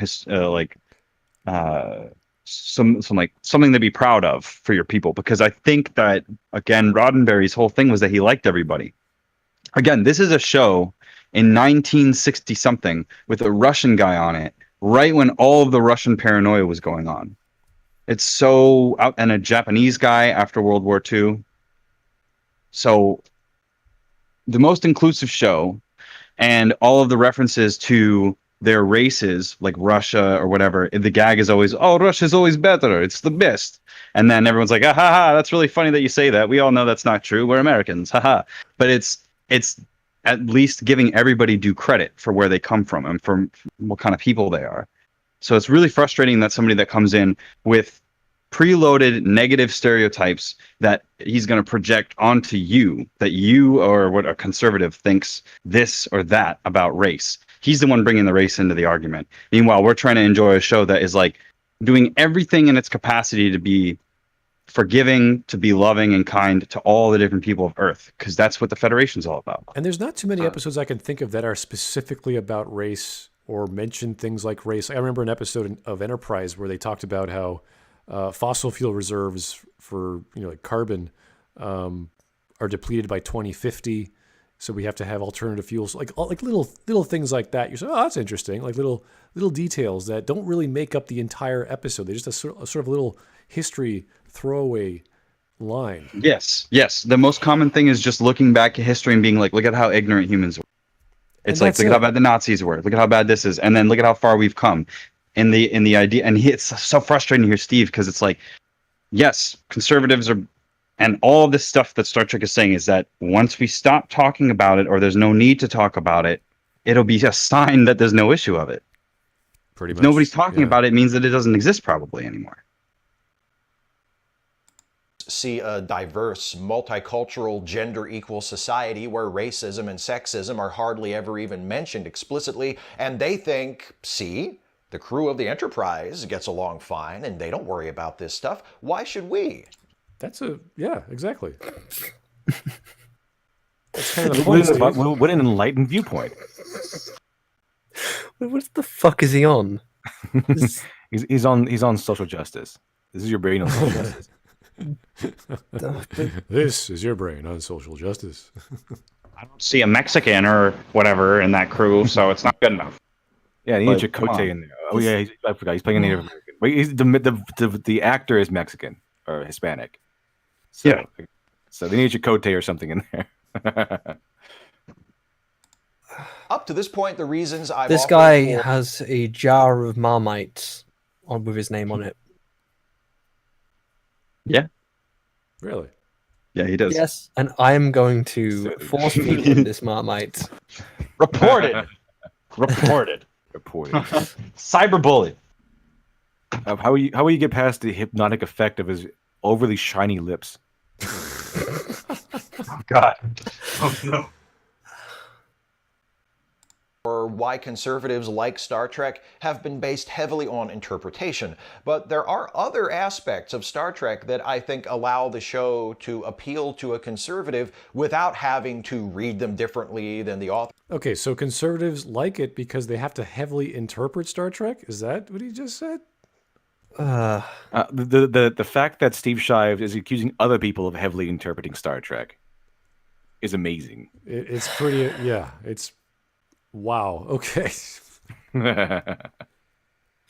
is painful. What to say at this point? I don't know. Just Jesus.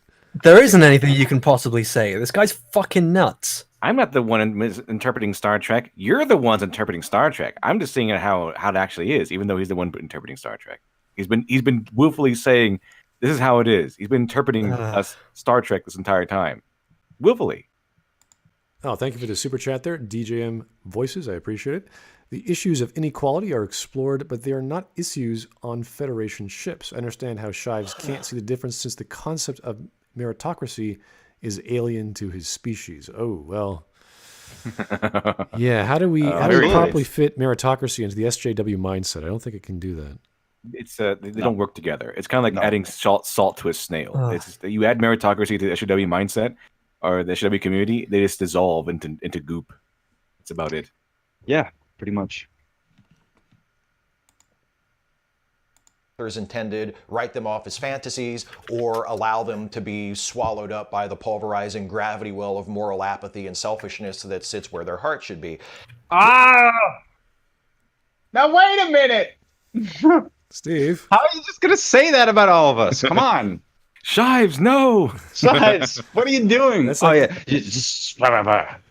That's the fourth time you need the big broad brush. Just another big broad. No, wait a minute. What was it? It was like apathy, because it's like always these little emotional diatribes with artful dialogue. I can't remember the words that he uses. Just let's try it again. Conservative without having to read them differently than the authors intended, write them off as fantasies, or allow them to be swallowed up by the pulverizing gravity well of moral apathy and selfishness that sits where their heart should. He's reading that off a screen. There's no way he remembered that line. Shives, come on. There's no way he would ever fit in the Star Trek Utopia if he thinks like that. Conservatives to him have no hearts. They have this moral black hole that just eats all the morals, and there's evil black heart. Again, we have to interpret Star Trek into some sort of nihilistic, selfish exercise. So we root for what is it, Mud's women or whatever. We root for him. Forget the Federation. I just want my Ferengi bucks. Ferengi bucks. I said this before on the last stream, but it's like I don't understand why people end up just hating someone just because they're of a different political mindset. Well, look, Shiny, I'm not saying if you're conservative that you're a jerk, it's that you think like a jerk. But however, if you are conservative, you don't have a heart, a black hole that eats up all your morals and empathy. So you're an evil, and apparently I cold-hearted hate demon. minorities more than I hate my wife. No, more than you love your wife. Love my wife. Which still makes no sense to my brain, but logic, reason. Yeah, Steve Shives doesn't subscribe to the Daily Mail of logic and reason. In certain ways, Star Trek is a lot more conservative than politically correct SJW soy boys like myself like to admit. The most conservative thing about Star Trek is probably that it centers, for the most part, on Starfleet, which is a military organization. Right. I know company line, both in universe and in real life, is that Starfleet is not the military. Its purpose is science, yes, and exploration, and diplomacy. It is a military. And that's great. It's a navy. Also, that's bullshit. Yes, Starfleet does all of those things, but it also has a ranked hierarchy, a formal chain of command. Wait, how does this have anything to do with republicanism? The Boy Scouts is a conservative organization. It's got a ranked hierarchy. It's got a chain of command. And they hunt down live animals, okay? Which means it's anything that has a higher. The Salvation Army is a conservative organization. I'm out. Okay, let's just look at the military. Who on the left dislikes the military? Why would you dislike them? That is the example of government control. That is the gun that you want to control people with. Why would you have no military on the left? How is that strictly a right-leaning thing? What's the point of not having What's the point of not having guns in trying to defend a country? How would that only be right-leaning? Why do you not like hierarchies at all? Yeah. What is it with you and hierarchies? I thought you didn't like individual liberty or something. What is going on here? Trying to say no individual liberty, no hierarchy. What's going to please Steve Shives? What's his utopia look like? He's like, Star Trek is like, okay, conservative because it's Starfleet. So what is it? You can't, like I just said, no hierarchies and no individual liberties. So what? Everybody's forced to be something, but there's no military to enforce it. So what is the situation that he's talking about? I don't know. And how is that innately conservative? How is the opposition to whatever he wants conservative? Because it conserves reality? Because it conserves people's existence? Because soldiers are a thing that need to protect stuff? Is that, like, what doesn't he understand about the police or the military or the Navy or the Marines or whatever? No, you see, the police are also conservative. Right, obviously. Of course. They actually tend to be. The scouts, the scouts are conservative as well. Right. That's what I said, yeah. They all tend to be, yeah. That's actually true. The military, the Girl police, Scouts and Scouts. cookies. The Peace Corps is named after the military and has like hierarchy and stuff, so it's conservative. The UN is a globalist institution, but it's conservative. Like just anything that has hierarchy. Gordon Ramsay's kitchen's conservative because he's conservative because of hierarchy. They love hierarchy. Only anarchy is a true freedom. Lobsters are conservative, but no individual liberty. Yeah, no individual liberty. So it has to be anarchy without government, but everyone has to think the same way. Rabbits are conservative. Obviously, they have a hierarchy. No personal freedom. A coalition of the willing, but if you don't will, then you can't be a part of society. It has to be a government-free collectivist society that operates on a hive mind. Yeah, so even the Borg would be too conservative. The Borg would be too conservative for Shives. Because they have a hierarchy. There's the drones and there's the queen. Yeah, Shiny in chat. Yeah, rabbits are conservative. So what? This is great. What animal is Steve Shives' like personality type in this? Like, what animal, functional society, human civilization, robot simulation works under Steve Shives' conditions, and even in a non-functioning format? I can't. I think that's the biggest. Borg, but the Borg won't work because they have a hierarchy. Even the Borg has a hierarchy with the Queen, yeah. Even Steam or Valve or whatever that tries to have a flat hierarchy still ultimately has to have senior people because hierarchies are inherently human, which is part of the Jordan Peterson thing. I'm sure Steve Shives hates Jordan. Oh, in the words of the wise and great Gul Dukat, even amongst servants, someone must lead. Exactly. There you go. Thank you, Gul Dukat. Bloody cardies. Bloody cardies. Fucking coming to countries. Stealing our jobs. I want that version of Miles O'Brien now. Bloody Cardis. I think they add him into the Federation. Bloody Cardis stealing our jobs. So put Rabbit and then Right Arrow. I just want Data to have a conversation with Steve Shives and end it with be like, I'm not learning anything through this conversation. Have a good one. And then he just leaves. He has to go. He has to leave for repairs because his brain broke. Yeah. Shutting down. Tesco's, Walmart, that's conservative as well. Yes. Even organizations that have Convert to the that are American- flat. I don't know if you ever heard of flat groups where. Yeah. Valve is a flat hierarchy. It Right. still has seniority, though. Exactly, yeah. Yeah. And when the Federation goes to war, it's Starfleet that fights. There's no getting around it. It's the Space Navy.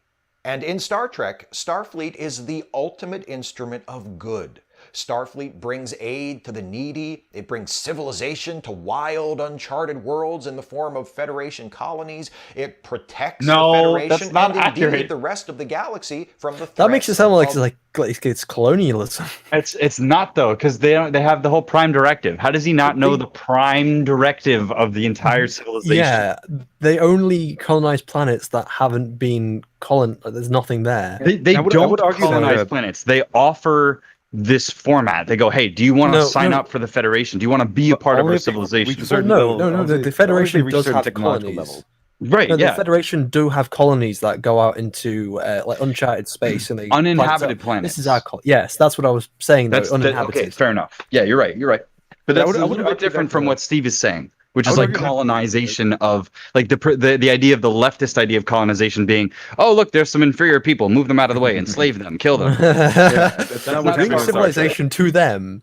That might be and happening to with the the other Federation. civilizations, but not with the Federation. The Federation does not do that. But I would argue that the Prime Directive itself is a kind of a conservative idea or right wing idea because it's if it was a motion, it was more like a left wing where we got to help everybody. It would just we're going to help everybody. But there's more than one occasion in Star Trek where they cite the Prime Directive as a method of saying hold your horses there. Let's think about this. What are the repercussions of this of our actions if we save the civilization? Should we just let them die? Should we interfere? Picard would be the first guy to say that we should think about this. That there should be a moment where we see what the repercussions are if we interfere. Are we going to ruin something? Are we, they always cite, what if there's a next space Hitler on that planet? Are we going to be able to live with that? Live with those consequences? We have to think this out. And according to Shives, this would be a more right wing idea. Not really according to Shives. According to Shives, it'll be totally evil. But right wing. Right, like we said before in the last stream, the right-wing idea is not anti-progression. It's hold on, we can accept this progression. Just think about it first. Okay, think about the repercussions. That's the same idea of the Prime Directive. We can totally help these people.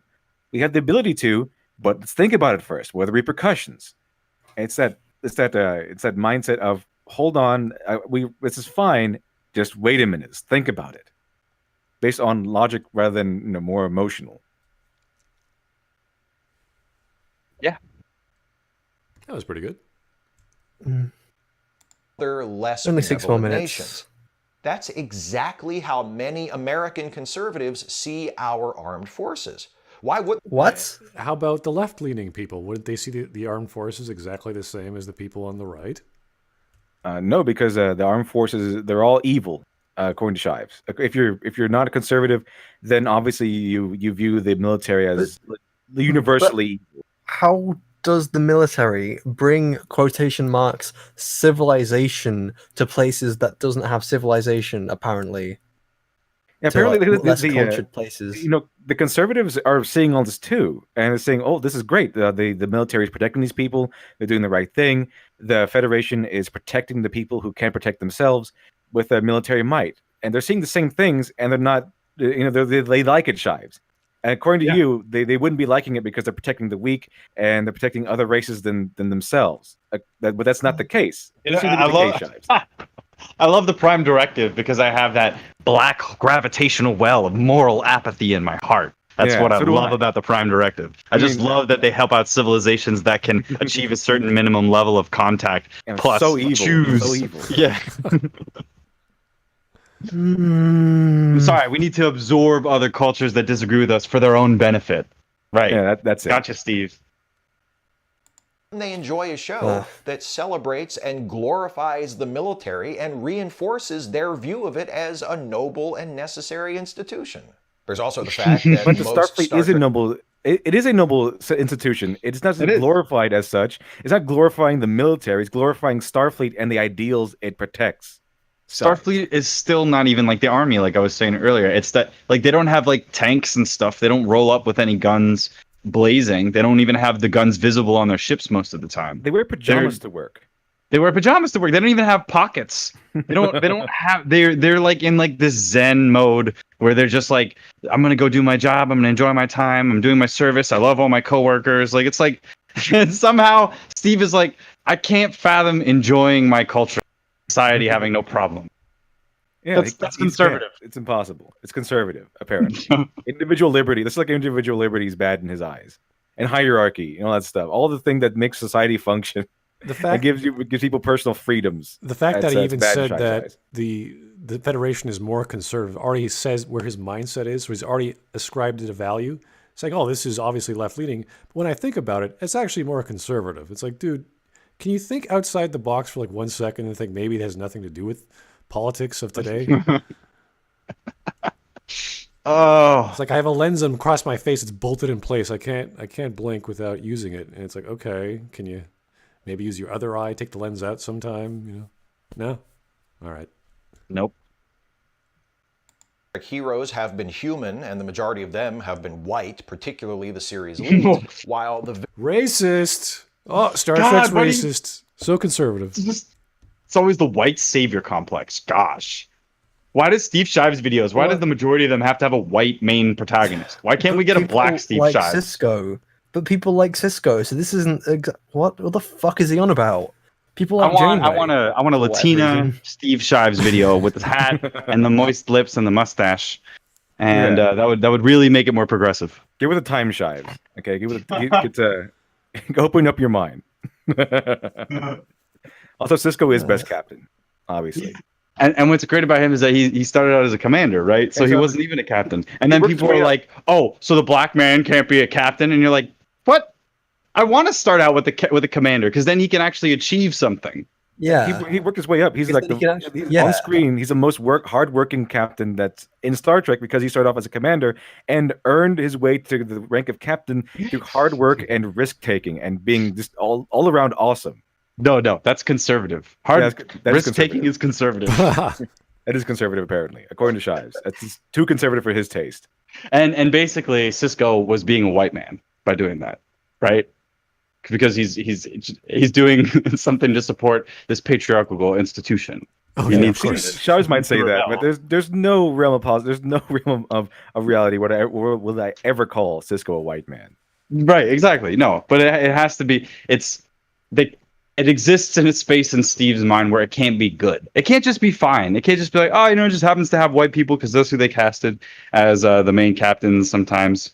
And then we have a bunch of other characters. Like, especially, again, Star Trek being such a progressive show for the time, with a Russian guy and a Japanese guy and a black lady and a guy that looks like the devil, as what Roddenberry said. And then you have William Shatner, which is already a diverse cast in one man. Haven't you seen his styles? He's super diverse. villains are nearly always identifiable at a glance as non-human. Klingons have bumpy foreheads and darker skin. Cardassians have... But the thing is, the Klingons aren't as... or at least the way they're treated in things like Deep Space Nine, they're not a cut-and-dry antagonist. Yes, they are a warrior race, but they're not simply the bad guys. Klingons have a very complicated culture. They also aren't all dark-skinned, and they also got that skin ridge thing through a virus or whatever that happened to their species. That was the explanation. They lose they lose the ridge based in the original series because of the virus. They get it back though, because Core didn't have it. He was in the original series, and he got his ridge back. I guess they cured the virus or something. Oh, no, the thing is, the cure to the virus ended up using human DNA, so that meant they lost their ridges. And one of the guys at the end of the Enterprise episode ended up saying, "Oh well, maybe I could focus on cranial ridge reconstruction." Regardless, I just think it's funny that Steve is like looking for like racial implications when the casting doesn't reflect the reality. The reality of the situation doesn't reflect what he's saying. And in addition to that, I feel like with the original Star Trek, all the characters looked like weird vampires anyway. Like the Romulans, the Vulcans, and the Klingons all kind of looked the same with the weird mustaches and the weird eyebrows, because that's like the most easy thing that you can put on someone makeup wise. Yeah. How much worse do the Andorans with their little blue ear things look nowadays compared to how good the Vulcans look with their simple makeup? And that was a directive from Roddenberry to have human faces on aliens. Like they couldn't do too much. They did try some things, but that was what they could do in the time. Human faces also help when it comes to identifying with a person.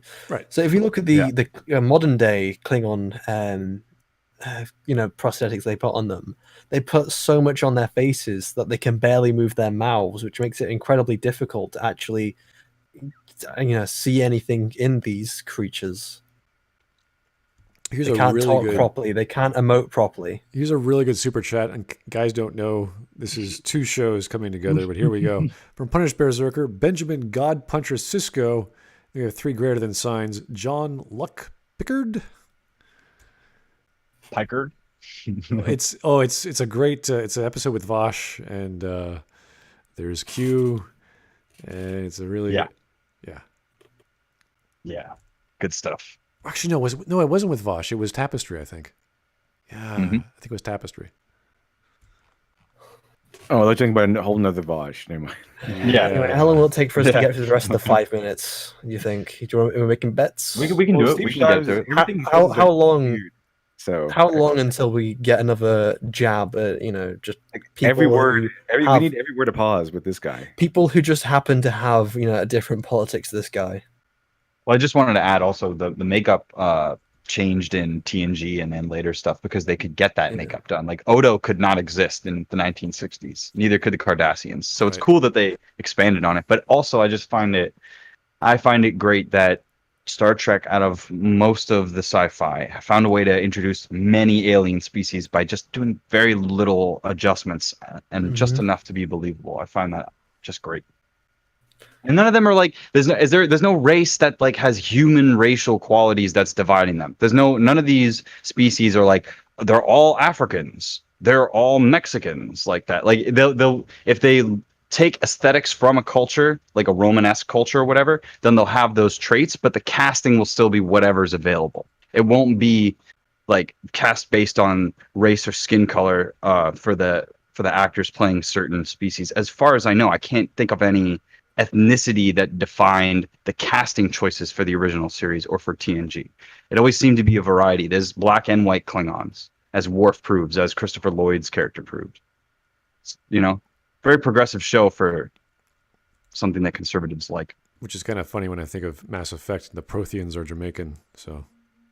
Yeah. Visible ridges on their faces and necks and darker skin. Jem'Hadar have bony spikes. The Cardassians don't have darker skin. They're very pale. What the fuck's he on about? It's his tint on the screen. Don't worry about it. Reptilian appearance and darker skin. Are you starting to see why this might appeal to? No, you idiot. That's just makeup. Wow. So all the aliens are all not like guys. Do you see why aliens. Conservatives love Benjamin Sisko, the black man? They love that these other aliens are dark skinned. Yeah. The fucking aliens, though, they're not going to be like us. Would you want some kind of... Shiny, where's the Marmite? Look, I'm getting an extra tub ready. Excellent. Get the family value pack. the year supply. A little bit, they didn't want to know. That's gonna be our Marmite thing. turns you conservative. If you eat too much People- Marmite, it turns you conservative. People who we don't like, we're just gonna get the Marmite. Get the Marmite. Like, All right, get the Marmite. Get the Marmite cannon ready. All right, let's continue. conservative white people? It's not that Star Trek is intentionally racist. usually, but it does contain certain tropes that people yeah, with that episode in particular was kind of racist, a little bit. Just a little bit, yeah. Yeah. But that's first season. We sort of like forget about. That's season 1 TNG. It's like kind of like the Voldemort of the series. You don't really talk about season 1. I'll even give you that. Let's say that. That's out of how many episodes statistically? That's such an outlier. It's a percentage. Very, very small percentage. Very minute percentage. Racist beliefs, biases, or assumptions could find comforting. In conclusion, if you are a conservative... Sorry, I just realized I should have said that. Why is he showing us a still frame of Black Panther? Sorry, all right. Yeah, according to Shives, this is weird. A guy who hates everyone, who doesn't agree with him, is telling us we like Star Trek because we hate people. Oh. Yeah, it doesn't make any sense. How did he think this? And then filter it through his mind like, yeah, of course, conservatives. They just hate stuff. They just hate everyone. That's why they like Star Trek. Like, what? What? Wait a second. I like Star Trek. That doesn't make sense. Well. No, cognitive dissonance is a conservative thing.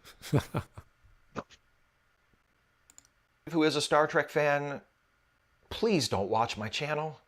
But before you go, okay. Don't like my politics? Don't buy my book. It's pretty much, same energy, chat. Same energy. If you don't like my politics, don't buy my book. And then you go broke. really not trying to gatekeep the Star Trek fan community. It's not up to me or anyone else to decide who is a real Trekkie and who isn't. If you like Star Trek, then you're a Star Trek fan, and I'm not here to tell you otherwise. I am just here to call us evil because you have it coming for being a boulder around the neck of society, and to tell you. I'm not going to gatekeep you. I was going to think that you're evil. So he's just going to harbor all of this hate. Again, you're a bad person purely because of the politics that you believe, personally. It's not that you could possibly be misguided. It's not that you could possibly be wrong. You're just a bad person. Conservative. Just for being a conservative. Around the neck of society because I think differently than this gentleman. I want to take a boulder around the neck and fall into society with this video. Steve Shives. He seems to like diversity of, race and gender, but he doesn't seem to like diversity of thought. No. Yeah, that's a typical saying. They like all diversity except for diversity of thought. Yes. Which then goes back into like, okay, all these different cultures that you find interesting that disagree with each other about certain things, that is the diversity you like, right? Is there the slight distinctions between people? But you all want them to be the same. Isn't that the major conceit and contradiction of this point of view? And if you don't like if you think differently than me, stop watching my channel.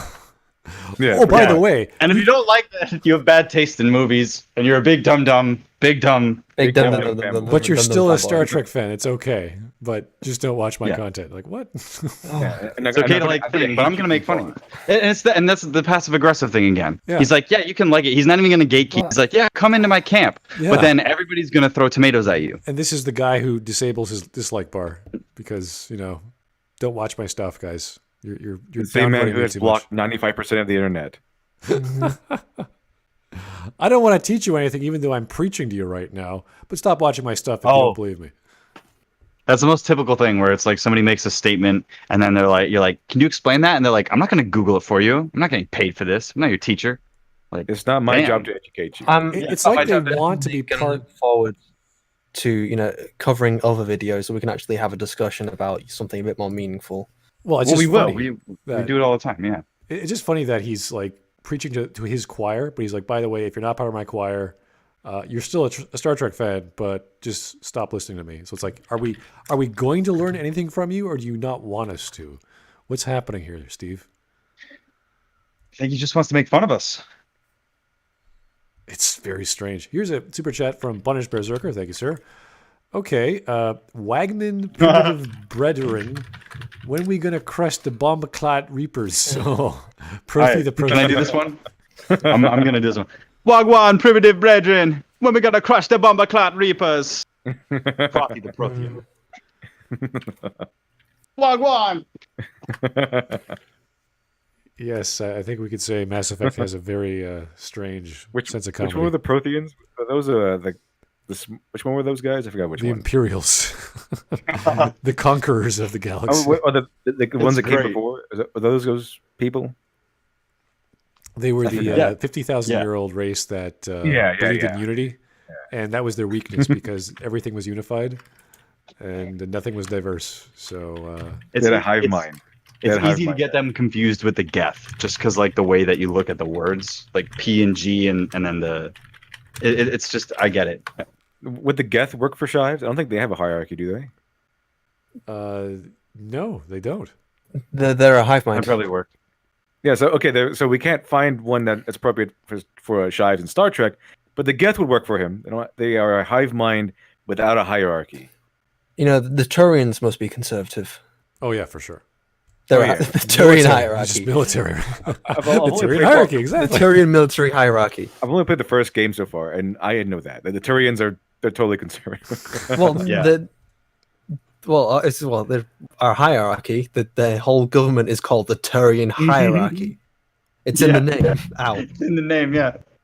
It's funny because Mass Effect is such a great combination of what makes Star Trek good and what makes Star Wars good, Hmm. and it has all of the other elements of the minor science fiction stuff, like Stargate, and it's a got shame that it drops the ball and shoots itself in the head. the Angro were Jamaican. All the hard science fiction aspects of Ankara, Star Trek, or even Star Wars has some, but not much.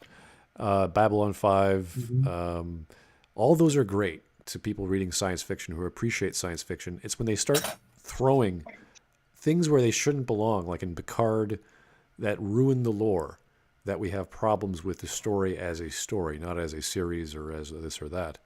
It just happens to destroy the series as you look at it. So, same with Mass Effect. Maybe they're just mad with their impotent rage that their ideas don't actually create functional systems, so they can't create art based on that. You can really tell what happened to Mass Effect Andromeda with the writers and the elements that don't need to be there, and they just threw them in there for the sake of it. And then, let's have a narrative about being trans, or let's have a narrative about being whatever sexuality just because. It's like, that's not a story. You're just throwing stuff in there and then having these characters move about. There's no need for that. Anyway, let's get back to Steve Shives. That your politics suck and are the cause of many of the problems addressed by Star Trek and represent the antithesis of the intended message of Star Trek. Whatever message you take from it is your business. What is the message, Please though? Feel free to It's discuss almost it like somewhere that's not else true, with someone Shives. who is not It's almost me. like I don't care. It's not So, conservatives yeah. are evil. It's There- almost as if it's not. If it's because conservatives can like it. Conservatives and right wingers can like Star Trek. It's almost as if it's not conservatism that's evil.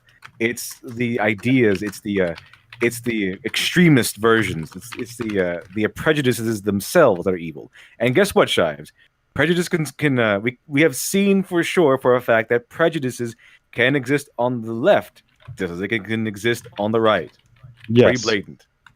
Yes, and it's funny that I think the idea of a good faith argument would be you take somebody that's ignorant, and then once they realize that they're ignorant, they go, "Oh wow, I'm really ignorant. All right, I'll try better." And then you go, "All right, cool, man, you'll try better," which is like because it's a minor slight being ignorant in most civil discourse. It's like it's kind of an easy thing to get over, and then that idea applies to the rehabilitation idea of criminals. So like if somebody commits a crime and they realize that they've committed it, they serve their time and they come back out, they deserve another opportunity if they understand and can function and coexist in society. What they do is they criminalize ideas, and then they also don't have a rehabilitative perspective. They have a punitive perspective. He wants to penalize you and mock you and disregard you because of what you're coming into Star Trek with. He doesn't even want to have the conversation on Star Trek with you if you're a conservative fan. But what's funny is that it's based on our interpretations that he's projecting onto us, but he hasn't even projected out his own interpretation about what Trek is actually about.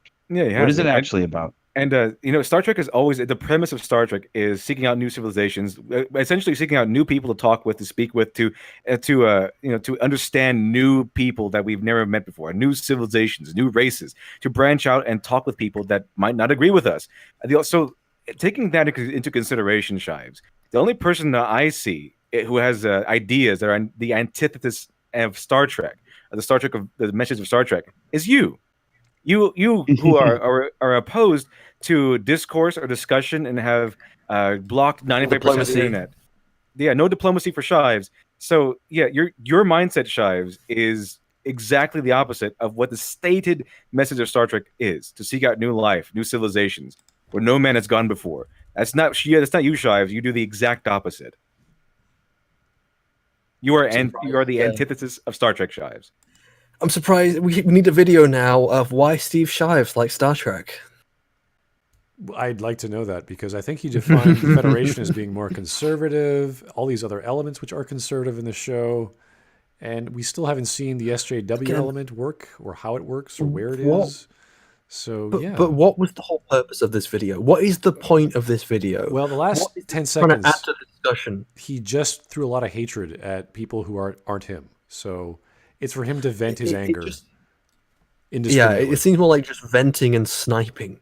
That's the whole video. Yeah, but not at anyone particular, not anything specific. Just the fact that people who watch this might be conservative, and he has to disable his dislike bar on every video. And delete comments that disagree with him, of course. Essentially, yeah. If you say, "Hey, Steve, interesting video. I liked it. It was okay, but I didn't agree with you here, here, here." Gone. Forget about it. Not going to be there. Like, I could ask him to come on, but first off, it's not going to happen. And second, he's probably going to block me. So he probably already has you blocked. I haven't checked. Yeah. He blocked me a long time ago. I could ask him and then get instantly blocked. If anyone wants to try and ask Steve Shives to come on board. Someone clocked it. I think someone clocked it as 2 seconds. Like they mentioned them, and 2 seconds later they were blocked. So long as you're nice and friendly. I'll be very honest. I'm not interested in talking to Steve Shives. Oh, I think it'd be amazing to talk to him. He's really out there, and I could ask two questions of how he thinks this way, and we'll see how far that conversation goes. I'm interested in talking to people who, interested in having a discussion. People who can actually put forward something to discussion. I don't believe that Steve Shives have anything of value to put forward into a discussion about media. Well, we all like the same things. That's one basis. And he also has some opinions on the same thing we like, which are very interesting. So if he thinks that the future is this utopia where SJWs rule the world, wow, where did that come from? I want to know what he's talking about, because I don't think that's what Star Trek ever was. And he admits himself, some of it's mostly conservative, so I don't know how he... Well, some of the conservative things he finds conservative, I struggle to call conservative. He's like, oh, it's a navy. Conservative. Oh, it's a hierarchy. Conservative. No, personal individual liberty. Conservative. It's Yes. And this is the guy you want to have a discussion with. Oh, it's amazing. Well, I really do want information. I don't care how I get it, but I would love Shives in an environment where, okay, I go, all right, Steve, answer these questions without attacking anybody. Just give me, positive information. Don't say anything negative about anybody or anything or any opposition that you have. Just tell me only the good things that you want to see happen and how you think that they should happen. And describe your environment that you want. Because I don't think he has one. I think he just wants to criticize everybody. And that to me is just hollow. Do you really think Shives would even come on here? No, of course not. No. But I don't even want what I want. I just want to say what I want. I just want that to get out there. I want people to understand what would be a meaningful dialogue and discourse. Would be, Steve, just come on and tell me, or whoever wants to be there, what it is that you want from the world. It could be a totally you-based conversation. Just give me your utopia. And I extend the same invite to Movie Bob. I would love to hear or write a book. Movie Bob, what is the ideal world that you want to live in? How do you want humans to be? Because I'm sick of hearing how other people are shit. Even if I was some sort of authoritarian, tyrannical person, I'd still try to figure out how I could control people without having to destroy all of them. Because it doesn't make any sense. So I want to hear proactively and productively what somebody would do, instead of just hearing all this negativity about us conservatives who aren't even really conservatives. Here's a super chat from Joe Crazy. Thank you, sir. Imagine if Shives and Vosh did a Dragon Ball Z style fusion. I'm not exactly sure what that implies. Well, they do the fusion dance and they they get together. So when Vegeta and Goku fuse, it becomes like Gogeta or Vegito. Really? So when Shives and Vouch, go on. Steve Shivosh, I don't know, Shivosh. Shush. Shush. Shush. Yeah, shush. Shush. That's a bit strange. What would he do? Dance around and scream a lot, and then blame conservatives for everything? He would aggressively attack people on his. He would debate people and then block them midstream, and then talk shit about them. They continue the debate and then act like they just can't argue against him. Yeah, that'd be perfect. That's probably pretty spot on, actually. Flint Glockwood says that the Cardcast featuring Steve Shives, AT Chat, Jules Chan, Major Lee, and Movie Bob. Those people legitimately would never get along. They wouldn't last an hour. Like the egos would fit as well as these boxes fit on screen. Ridiculous. I can't see Movie Bob being a moderator. I can't see AT Chat either. Jules Chan would just piss off. Major Lee would, I don't know what the hell he would do. Major Lee would antagonize everybody. You're like, what are you talking about? Stupid. Like, this is awesome, yeah. And then Steve would be like, I'm blocking you guys. He'd be like, I have Major Lee on mute right now. Anything to him, you can tell him. I'm shunning him. You know what? Like, That'd be kind of interesting. I mean, think in that instance, Major Lee would be hard right conservative. Yeah, absolutely. In that group. Shives would start describing everyone as conservative because they disagree with him. Yeah. And Movie Bob's like, you have the same didactic, authoritarian, anti-woman perspective as all conservatives. And then Major will be like, no, I love women. I love to look at women. What are you talking about? Of course I want to see them in the workplace. How else am I going to check them out? What are you, gay? What are you? Yeah. I want to see Movie Bob and Steve Shives on the stream, and how much they'll hate each other at the end of the day, because not because they disagree in politics, because they can't stand one guy getting the spotlight over the other. Exactly. They'd be like, I'm the super feminist white knight. You can't be whiter knighter than me. I'm pretty sure Movie Bob might win because he's way crazier, more extreme than Steve Shives is. Steve Shives is like he's kind of a recluse, kind of a turtle in a shell. Movie Bob is more, let's go ahead and wipe out all the people that we don't like. If I had it my way, I would inject everybody with nanobots, and then I would control them the way that I would choose. Thanks, Movie Bob. What else did you have for breakfast? Sir, this is a Wendy's. Sure, this is a Wendy's, yeah. Are you going to order? Or are you just going to drink coffee there and complain on Twitter, Mr. It's like, I come here for the atmosphere, okay? Okay, let's keep going. Are lots of reasons why conservatives might like Star Trek. I don't think the creators of the various Star Trek series have had appealing to conservatives or validating conservative attitudes in mind very often while producing. They didn't want to appeal to conservatives. They wanted to appeal to people, to an audience. Yes, that's exactly right. Star Trek is about a united humanity, so they wanted to appeal to a united humanity. I thought conservatives love a globalist organization. Like, come on. That's what they want. The super hardcore conservatives are going to be all tinfoil and be like, you know that Gene Roddenberry was a Mason, and then this is all just like a plot. Like he was in cahoots with Disney, and you're like, what are you talking about again? And you're like, I'm conservative. Like, what are you talking about? There's so many layers to there's a whole world that would fill up 1 million books, and the title of that book would be Things Steve Shives Doesn't Know or Consider. Talking about books, here's a super chat from WD Frost. Just a friendly reminder, Movie Bob did write a book. Now I have to ask, is this book an autobiography or not? Oh yeah. I have a video coming out, Mr. Frost. It's a little bit on the back burner, but I have a review of Movie Bob's Brick by Brick, the story of how Mario made him the man today. Well, that makes sense, actually. I want to see that video. You have to send me as soon as you fucking It makes so much sense that he cites a Nintendo game as a core inspiration for how he shaped his life. Is that reminiscent of the Sarkeesian effect, where they actually went around and talked to people who knew Anita or the gaming industry? Only this time it's from a perspective of Movie Bob.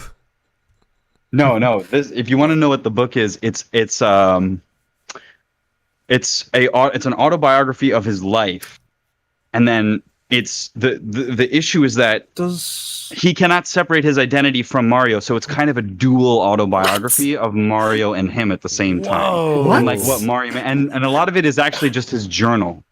he's a translated. fat Italian plumber apparently? Well, No, it's more about like what Mario means to like spirituality and to like whoa. he reads really far So- into the Mushroom Kingdom, man. So he believes I'm telling you, that he. Smud, the fact that you don't know this means that you're gonna find it a rabbit hole. So I'll expedite this for you. Oh, no. It's really, really crazy. I thought But But I Helen don't want to be was mean bad to him. enough. This is the thing. I'm not trying to be mean to Bob. At the end of the day, I have that sick kind of same thing I feel about Christian Chandler or whatever. It's like you kind of want to help them, even though you don't think that they'll ever accept your help. Like, you So wanna help it them ends from, up like, being a like you're making distance. fun of them. Like you wanted to help them, but like from a distance. They don't want to get up Yeah. close. Yes, So, I want to just- push him out of the sand pit with a stick. I don't want to go walk into the quicksand. Does Movie Bob actually say that Mario helped him get his life together? Well, in so many ways. In so many ways. Look, basically imagine this. A person that is kind of like a lonely nerd that gets made fun of by the jocks at school who harbors a complex for that, basically goes and plays video games to avoid all of the errors and sad things that are in his youth, and then puts way too much stock in it. But it's odd to everybody because it's Mario. Because I don't think anybody looks at Mario literally or narratively like Movie Bob does. And it's the exact same thing that Sonic fans do. And that's the distinction. Because it's like within that mystery box of Movie Bob's life in that book lies all of the trauma that he needs to tell an actual therapist. Like actually get into it. Because then he'll come out the other side and he won't have all these crazy ideas about wanting to kill all the jocks from high school because the nerds are the superior race and he's just been oppressed by stupidity and George Bush. He's I really think not. that's what he said, actually. There's something along those lines. Yeah. Bush So Senior or it's Junior? really not handling your past in a healthy way It's not whatsoever. even it's not even an exaggeration. I don't even believe he has a healthy. I don't even believe he's like kind of truly happy or even a truly all there. Chad is just roasting him like, hey, it's me, Mario. It's Movie a Bob me, goes to Bob. Dr. He Mario. goes to Dr. Mario. I'm a prescribing you must. I'm sorry, I can't do Mario right now. Sorry. No, you had it. You had it for a second. No. You have to do. Oh, I have to do like the practice lines to get into it. There's like key phrases you have to do, and I just can't do that right now. Thing is, dealing with Movie Bob's like he seems like his life's kind of a mess. Probably due to a lot to do with his past and even I suppose what he's still doing in his present. Just wait for my video, and we'll get back to Steve Shives because it's so funny. There's a very similar. Steve Shives is much more successful than Movie Bob in personal life, ironically, but rest assured, there's a whole rabbit hole there that's very sad. You okay there, Shiny? You're okay? You good? Yeah, I'm there. Okay. I'm fine. I was mainly just trying to like say something. I was like, "Yep." Then someone else is talking. Shit, aren't what? you glad Then you someone came else is back? talking. No, Yeah. I'm sorry about that, Shiny. Yeah, it's just like we you were saying earlier, like 5 minutes, and we're still 4 minutes away. I'm like, oh, geez, we're going pretty slow. Yeah, let's But you're keep right. going. Well, Let's I keep think going. he's come to the end of his arguments. Yeah. I think he's mainly a conclusion and maybe a Patreon advertisement. I would never want to interrupt you. So if you have anything, please go for it. No, I'm fine. I'm patient. I can wait.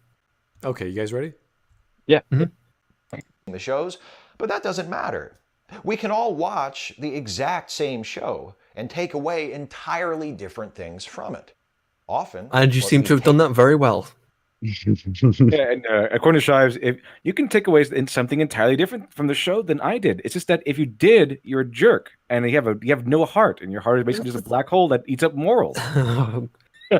Really, Shives. It's like, yes, people come away from different things. Or people come away from watching Alien, and they get a different perspective on, what it means, or what the movie's trying to say, or what the intentions were, or yada yada yada, or even just in different ways how they've enjoyed the film. Yes, that's what happens. And just because someone has walked away from a film with a different interpretation, even if that interpretation is the least correct, I would say least correct interpretation. But obviously, if you go into a film and say, "Oh, that horror film wasn't a horror film; it was a comedy," it's like, no, that obviously that interpretation of what you believe it is least correct than other people's interpretations.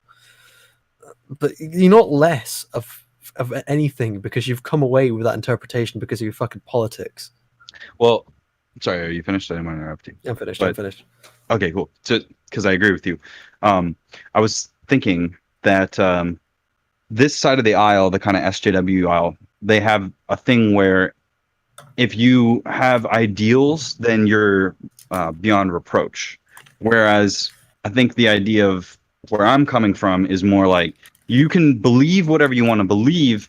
The idea of blind justice is all about your actions. So if you have the worst ideology in the world and you never did anything, then there's no crime committed. There's no victim. There's no whatever. Because what you do is independent of ideology. It's in my book. It's all about the actions. It's all about ethics. So I would agree. It's more about what you actually do than what you believe. And I'm just curious, like, why he is so quick to say that you're beyond reproach or you're an asshole. Get out of here. I'm gonna block you. No dislikes or whatever because of what you think. Like, what about if I'm sorry, okay, what that really to me means psychologically is that his biggest fear is that his ideas will get him some sort of pushback and isolated. He'll have some wrong opinion according to the people that he walks and talks about with that are going to say, oh, now you're beyond reproach, get out of here. That's like his biggest fear. So he has to cape for everything that he believes in. And if you don't, then you're a problem. That's why he has to throw out his records or whatever that are patriarchal or whatever his wife told him to. I hate getting into that, but that's like on the video. Like, if somebody's deprived of all the things that underneath they really like, and they're not allowed to associate with those people because the ideology and the cult that they're a part of dictates that they can't, it's no wonder that he's lashing out at other people for enjoying themselves, that they can do that. I'm not surprised when Jehovah's Witnesses are jealous of people that have birthday parties. That's what I'm saying. Again, I said this before, and I'll say this again. What matters is that, politics, when talking about things like an entertainment medium, your politics really don't matter. We're not here to talk about what I believe outside of the fucking medium, or what LiteratureDevil, what you personally believe about fucking Tom, Ted, I forgot his name, whoever the fucker was that he had a jab at and his wife. We're here to talk. Yeah, Ted Cruz, Tom Ted. Cruz. Tom Cruise. Yeah. Tom Ted fuck.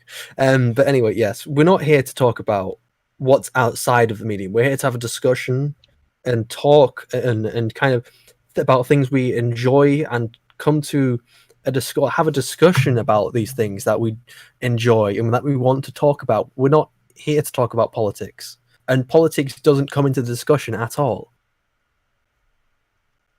Even if we were, and I find that topic interesting, I don't want to have a one-sided moralistic conversation overlapping into my politics. If somebody wants to discuss extreme ideas or rational conservative ideas or irrational conservative ideas, I find that all fascinating. But it's messed up when it's all blended together into some sort of twisted milkshake of just nothingness. Yes, he could have named this video "My Rant About Conservatives," and that would have been more accurate than what do conservatives like about Star Trek? Because what conservatives like about Star Trek ultimately doesn't matter. They like Star Trek, so what? Yeah, he could have actually interviewed a conservative. Say, hey, are you a conservative? Do you like Star Trek? Yeah, have a discussion. Just have a discussion with someone who's conservative. That would require Steve Shives having a discussion. LiteratureDevil, I would assume you're conservative.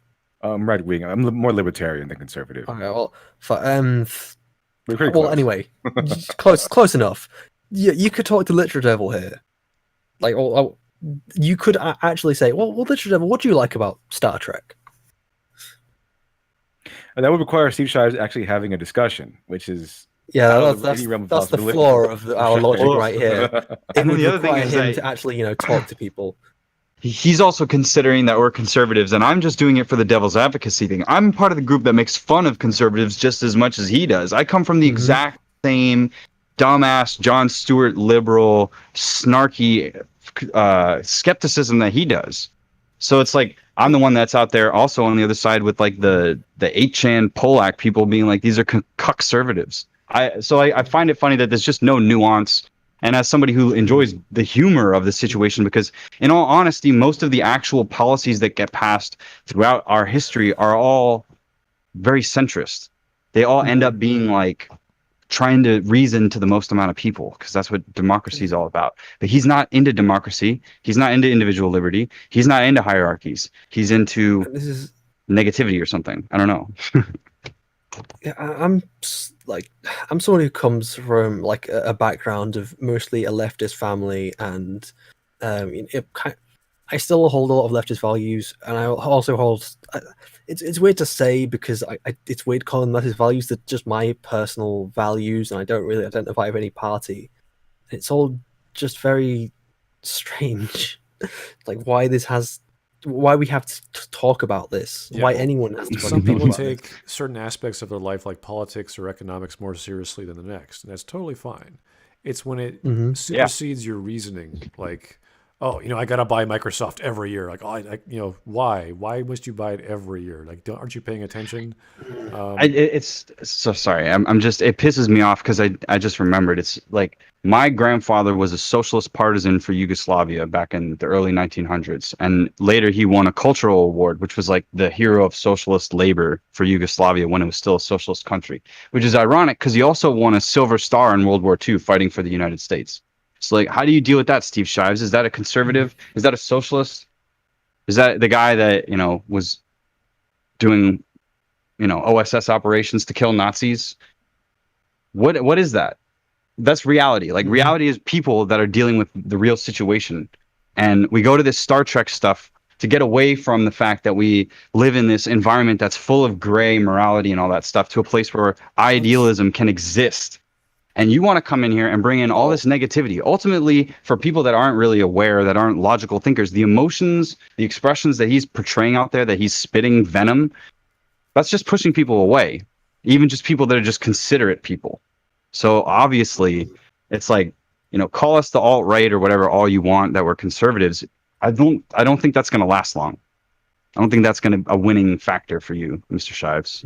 I think just people go to escapist entertainment just because to get it right, to escape from the real world, and inject it. And this is a major problem with it, injecting real world politics in there, is that we're all here to enjoy an entertainment medium, and we don't want these aspects of the real world that we honestly don't like, and especially we don't like being preached to us in the medium we enjoy. And there's no reason to force this into the medium we enjoy at all. The people say, it's someone making a video game. You're there to make something that people will enjoy, that people will like. And that's the same with books, it's the same with comics, it's the same with TV shows, and it's the same with movies. So why inject this politics into these things if it's just going to make people enjoy it less? And it goes, as someone who wouldn't necessarily disagree with the message, if, for example, it's just pulling it off the top of my head, it's like, the message of the film is don't abuse your spouse. It's like, well, yes, I agree with that, but that was completely unnecessary. Can I just enjoy the fucking film? Yeah, it can be in there. That's a good artist and a good writer would just have all the elements in there, and it would sublimate, and you would feel it and see it and experience it without having to think about what the politics of the artist is. Because it's like saying, like, it's like looking at a Penn and Teller thing and being like, you know what? I disagree with all those things that they said on that bullshit show they did. I don't agree with them. I'm going to ignore the magic and just think about them and their personalities. Another thing, when it comes to, I was about to say it, but then it slipped my mind. God damn it. I can say this: Dr. Alpha Miracle Child on Indiegogo, the one I'm working on, the comic book I'm working on. It has no politics in there. None of my politics are in there or anything like that. It's just a story dedicated to being a story and working on characters and exploring humanity. And things like Star Trek did was explore scenarios and explore the extremist views, take on the ideas of what it takes to be a hero and what it takes to be a villain, what kind of personality it takes to become a hero, what kind of personality it takes to become a villain.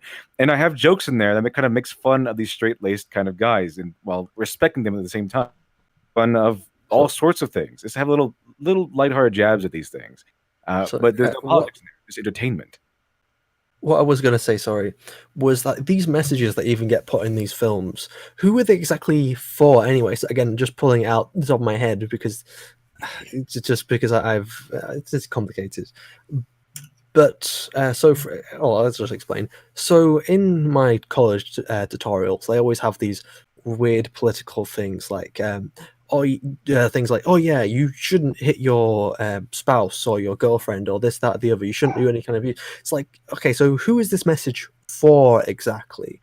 Is this message for people who are already abusing and beating their spouses? Because this message ain't going to change anything.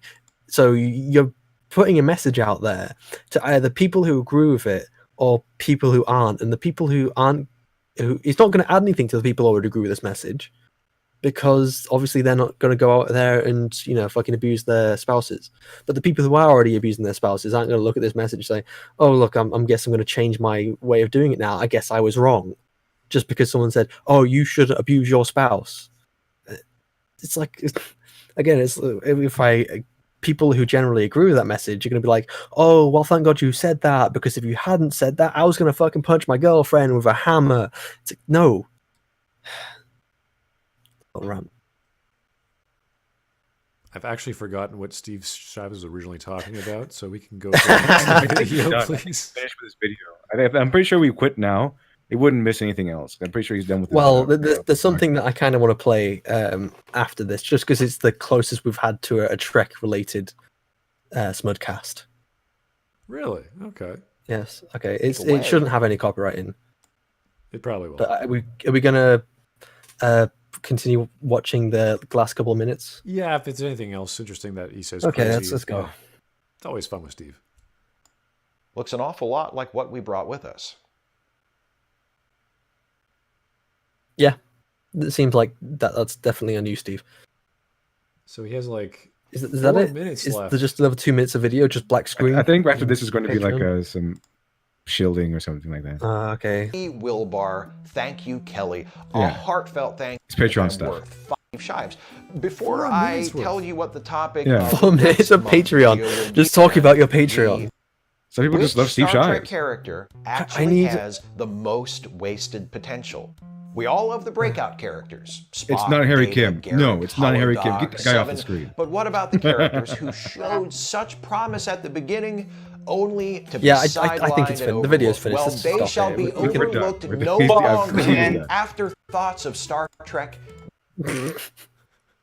Bro. All right. So can I now put this thing on? What is it? It's Leonard Nimoy explains what's wrong with Star Trek Discovery. It's a very old interview. Oh yeah. It should be worth a couple seconds. Sure, Smud. go for it. Yeah. It's like a couple minutes, right? Around the third or fourth It's episode 2 we minutes. were shooting, there was a scene where I was supposed to sneak up behind somebody, a villain in this case, and It's me turning pull my volume. phaser and hit him. My phaser was Right, here's what I was I talking caught about. that. Hit him on the head with the butt of it to render him unconscious. That's the way it was written in the script. When we approached the scene, I said to the director, "This is archaic. This is really Western, to pull a gun and hit a guy on the head from behind." He said, "What do you want to do?" And I said, "This man's an alien. We don't know anything about aliens. We can say anything we want. We can make the audience believe anything we want about an alien. Let's use our imaginations. A man could have very special knowledge of the human anatomy that hasn't even been discovered yet, or he may have some special power that only Vulcans have, you see." Mm-hmm. I said, "Why don't I just apply pressure to a certain area of his neck and shoulder here and pinch a little bit, and he goes unconscious, you see." Well, the director bought it, and that's the way we did it. Producers saw it in the rushes, the dailies, the next day, and said, "That's a great idea. Let's keep using that." It became kind of a traditional thing, and we had great fun with it. And I avoided what I consider physical violence, cracking people on the head. It was a merciful way of knocking out an enemy. Of course, you're being violent, you realize. realize you're Yes. only splitting hairs to Yes, make your yes. own self feel But you get some kind of sense of progress, some sense of sophistication, at least, you know. So you're not running around punching people and, you know, chasing and running and hitting and jumping and all of that. They call it action. I don't mind action if it is organic and vital to the script, if it makes some interesting or meaningful statement. But used dimensionally, creatively, and with integrity, I say yes, by all means, demonstrate the horror of evil when it really goes to work and show what's going on here. But as a means of relating to people, as a means of solving problems, no. Violence brought respect. Respect brought peace. No. I can't believe they actually said that in Discovery. Violence brought respect. Respect brought peace. No. That's a weird thing for someone in Star Trek to say. The full context of that line, it's really peculiar. Well, I think the mentality back then was simpler is better, and he was understanding his role very well. And that's a great thing between actors and directors. You could say, hey, why shouldn't my character, who is this, do that? And that's what I really like about writing. When you have someone who understands a character and you have multiple people working on the same script, they say, hey, that character would never do that. I would never write him that way because of X, Y, Z. And it brings you a better understanding of the entire script. Luke would never do that. Especially when you're... I was literally to hold Joseph for a second. So yeah, if you have an actor who has maybe played this character for a long time in this galaxy far, far away, maybe they would know a bit more about the character and how they would react and how they would be within the story more than the person who just came along one day and thought, hey, look, I want to make a film in this franchise, and forbid what this actor thinks. I'm going to do my own thing. Looks at the camera. Who would possibly do that? I don't know what you're talking about, Shiny.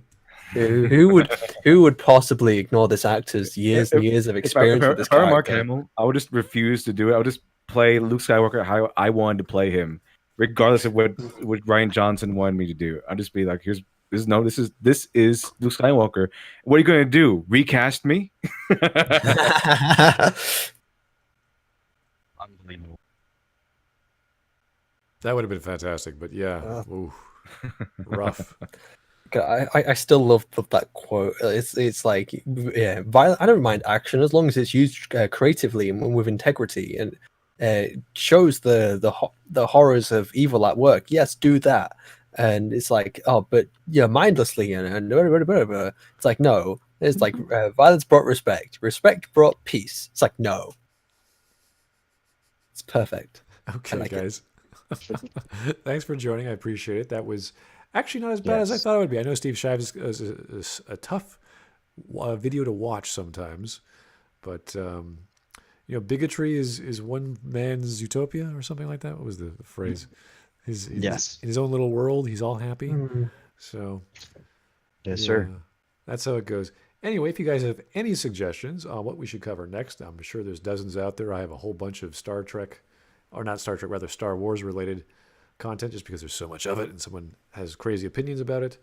But if anyone has any ideas for videos, join the Discord, leave in the suggestions section. I'd appreciate it. And hopefully we'll see you soon. Thanks, guys, for joining us. Marmite.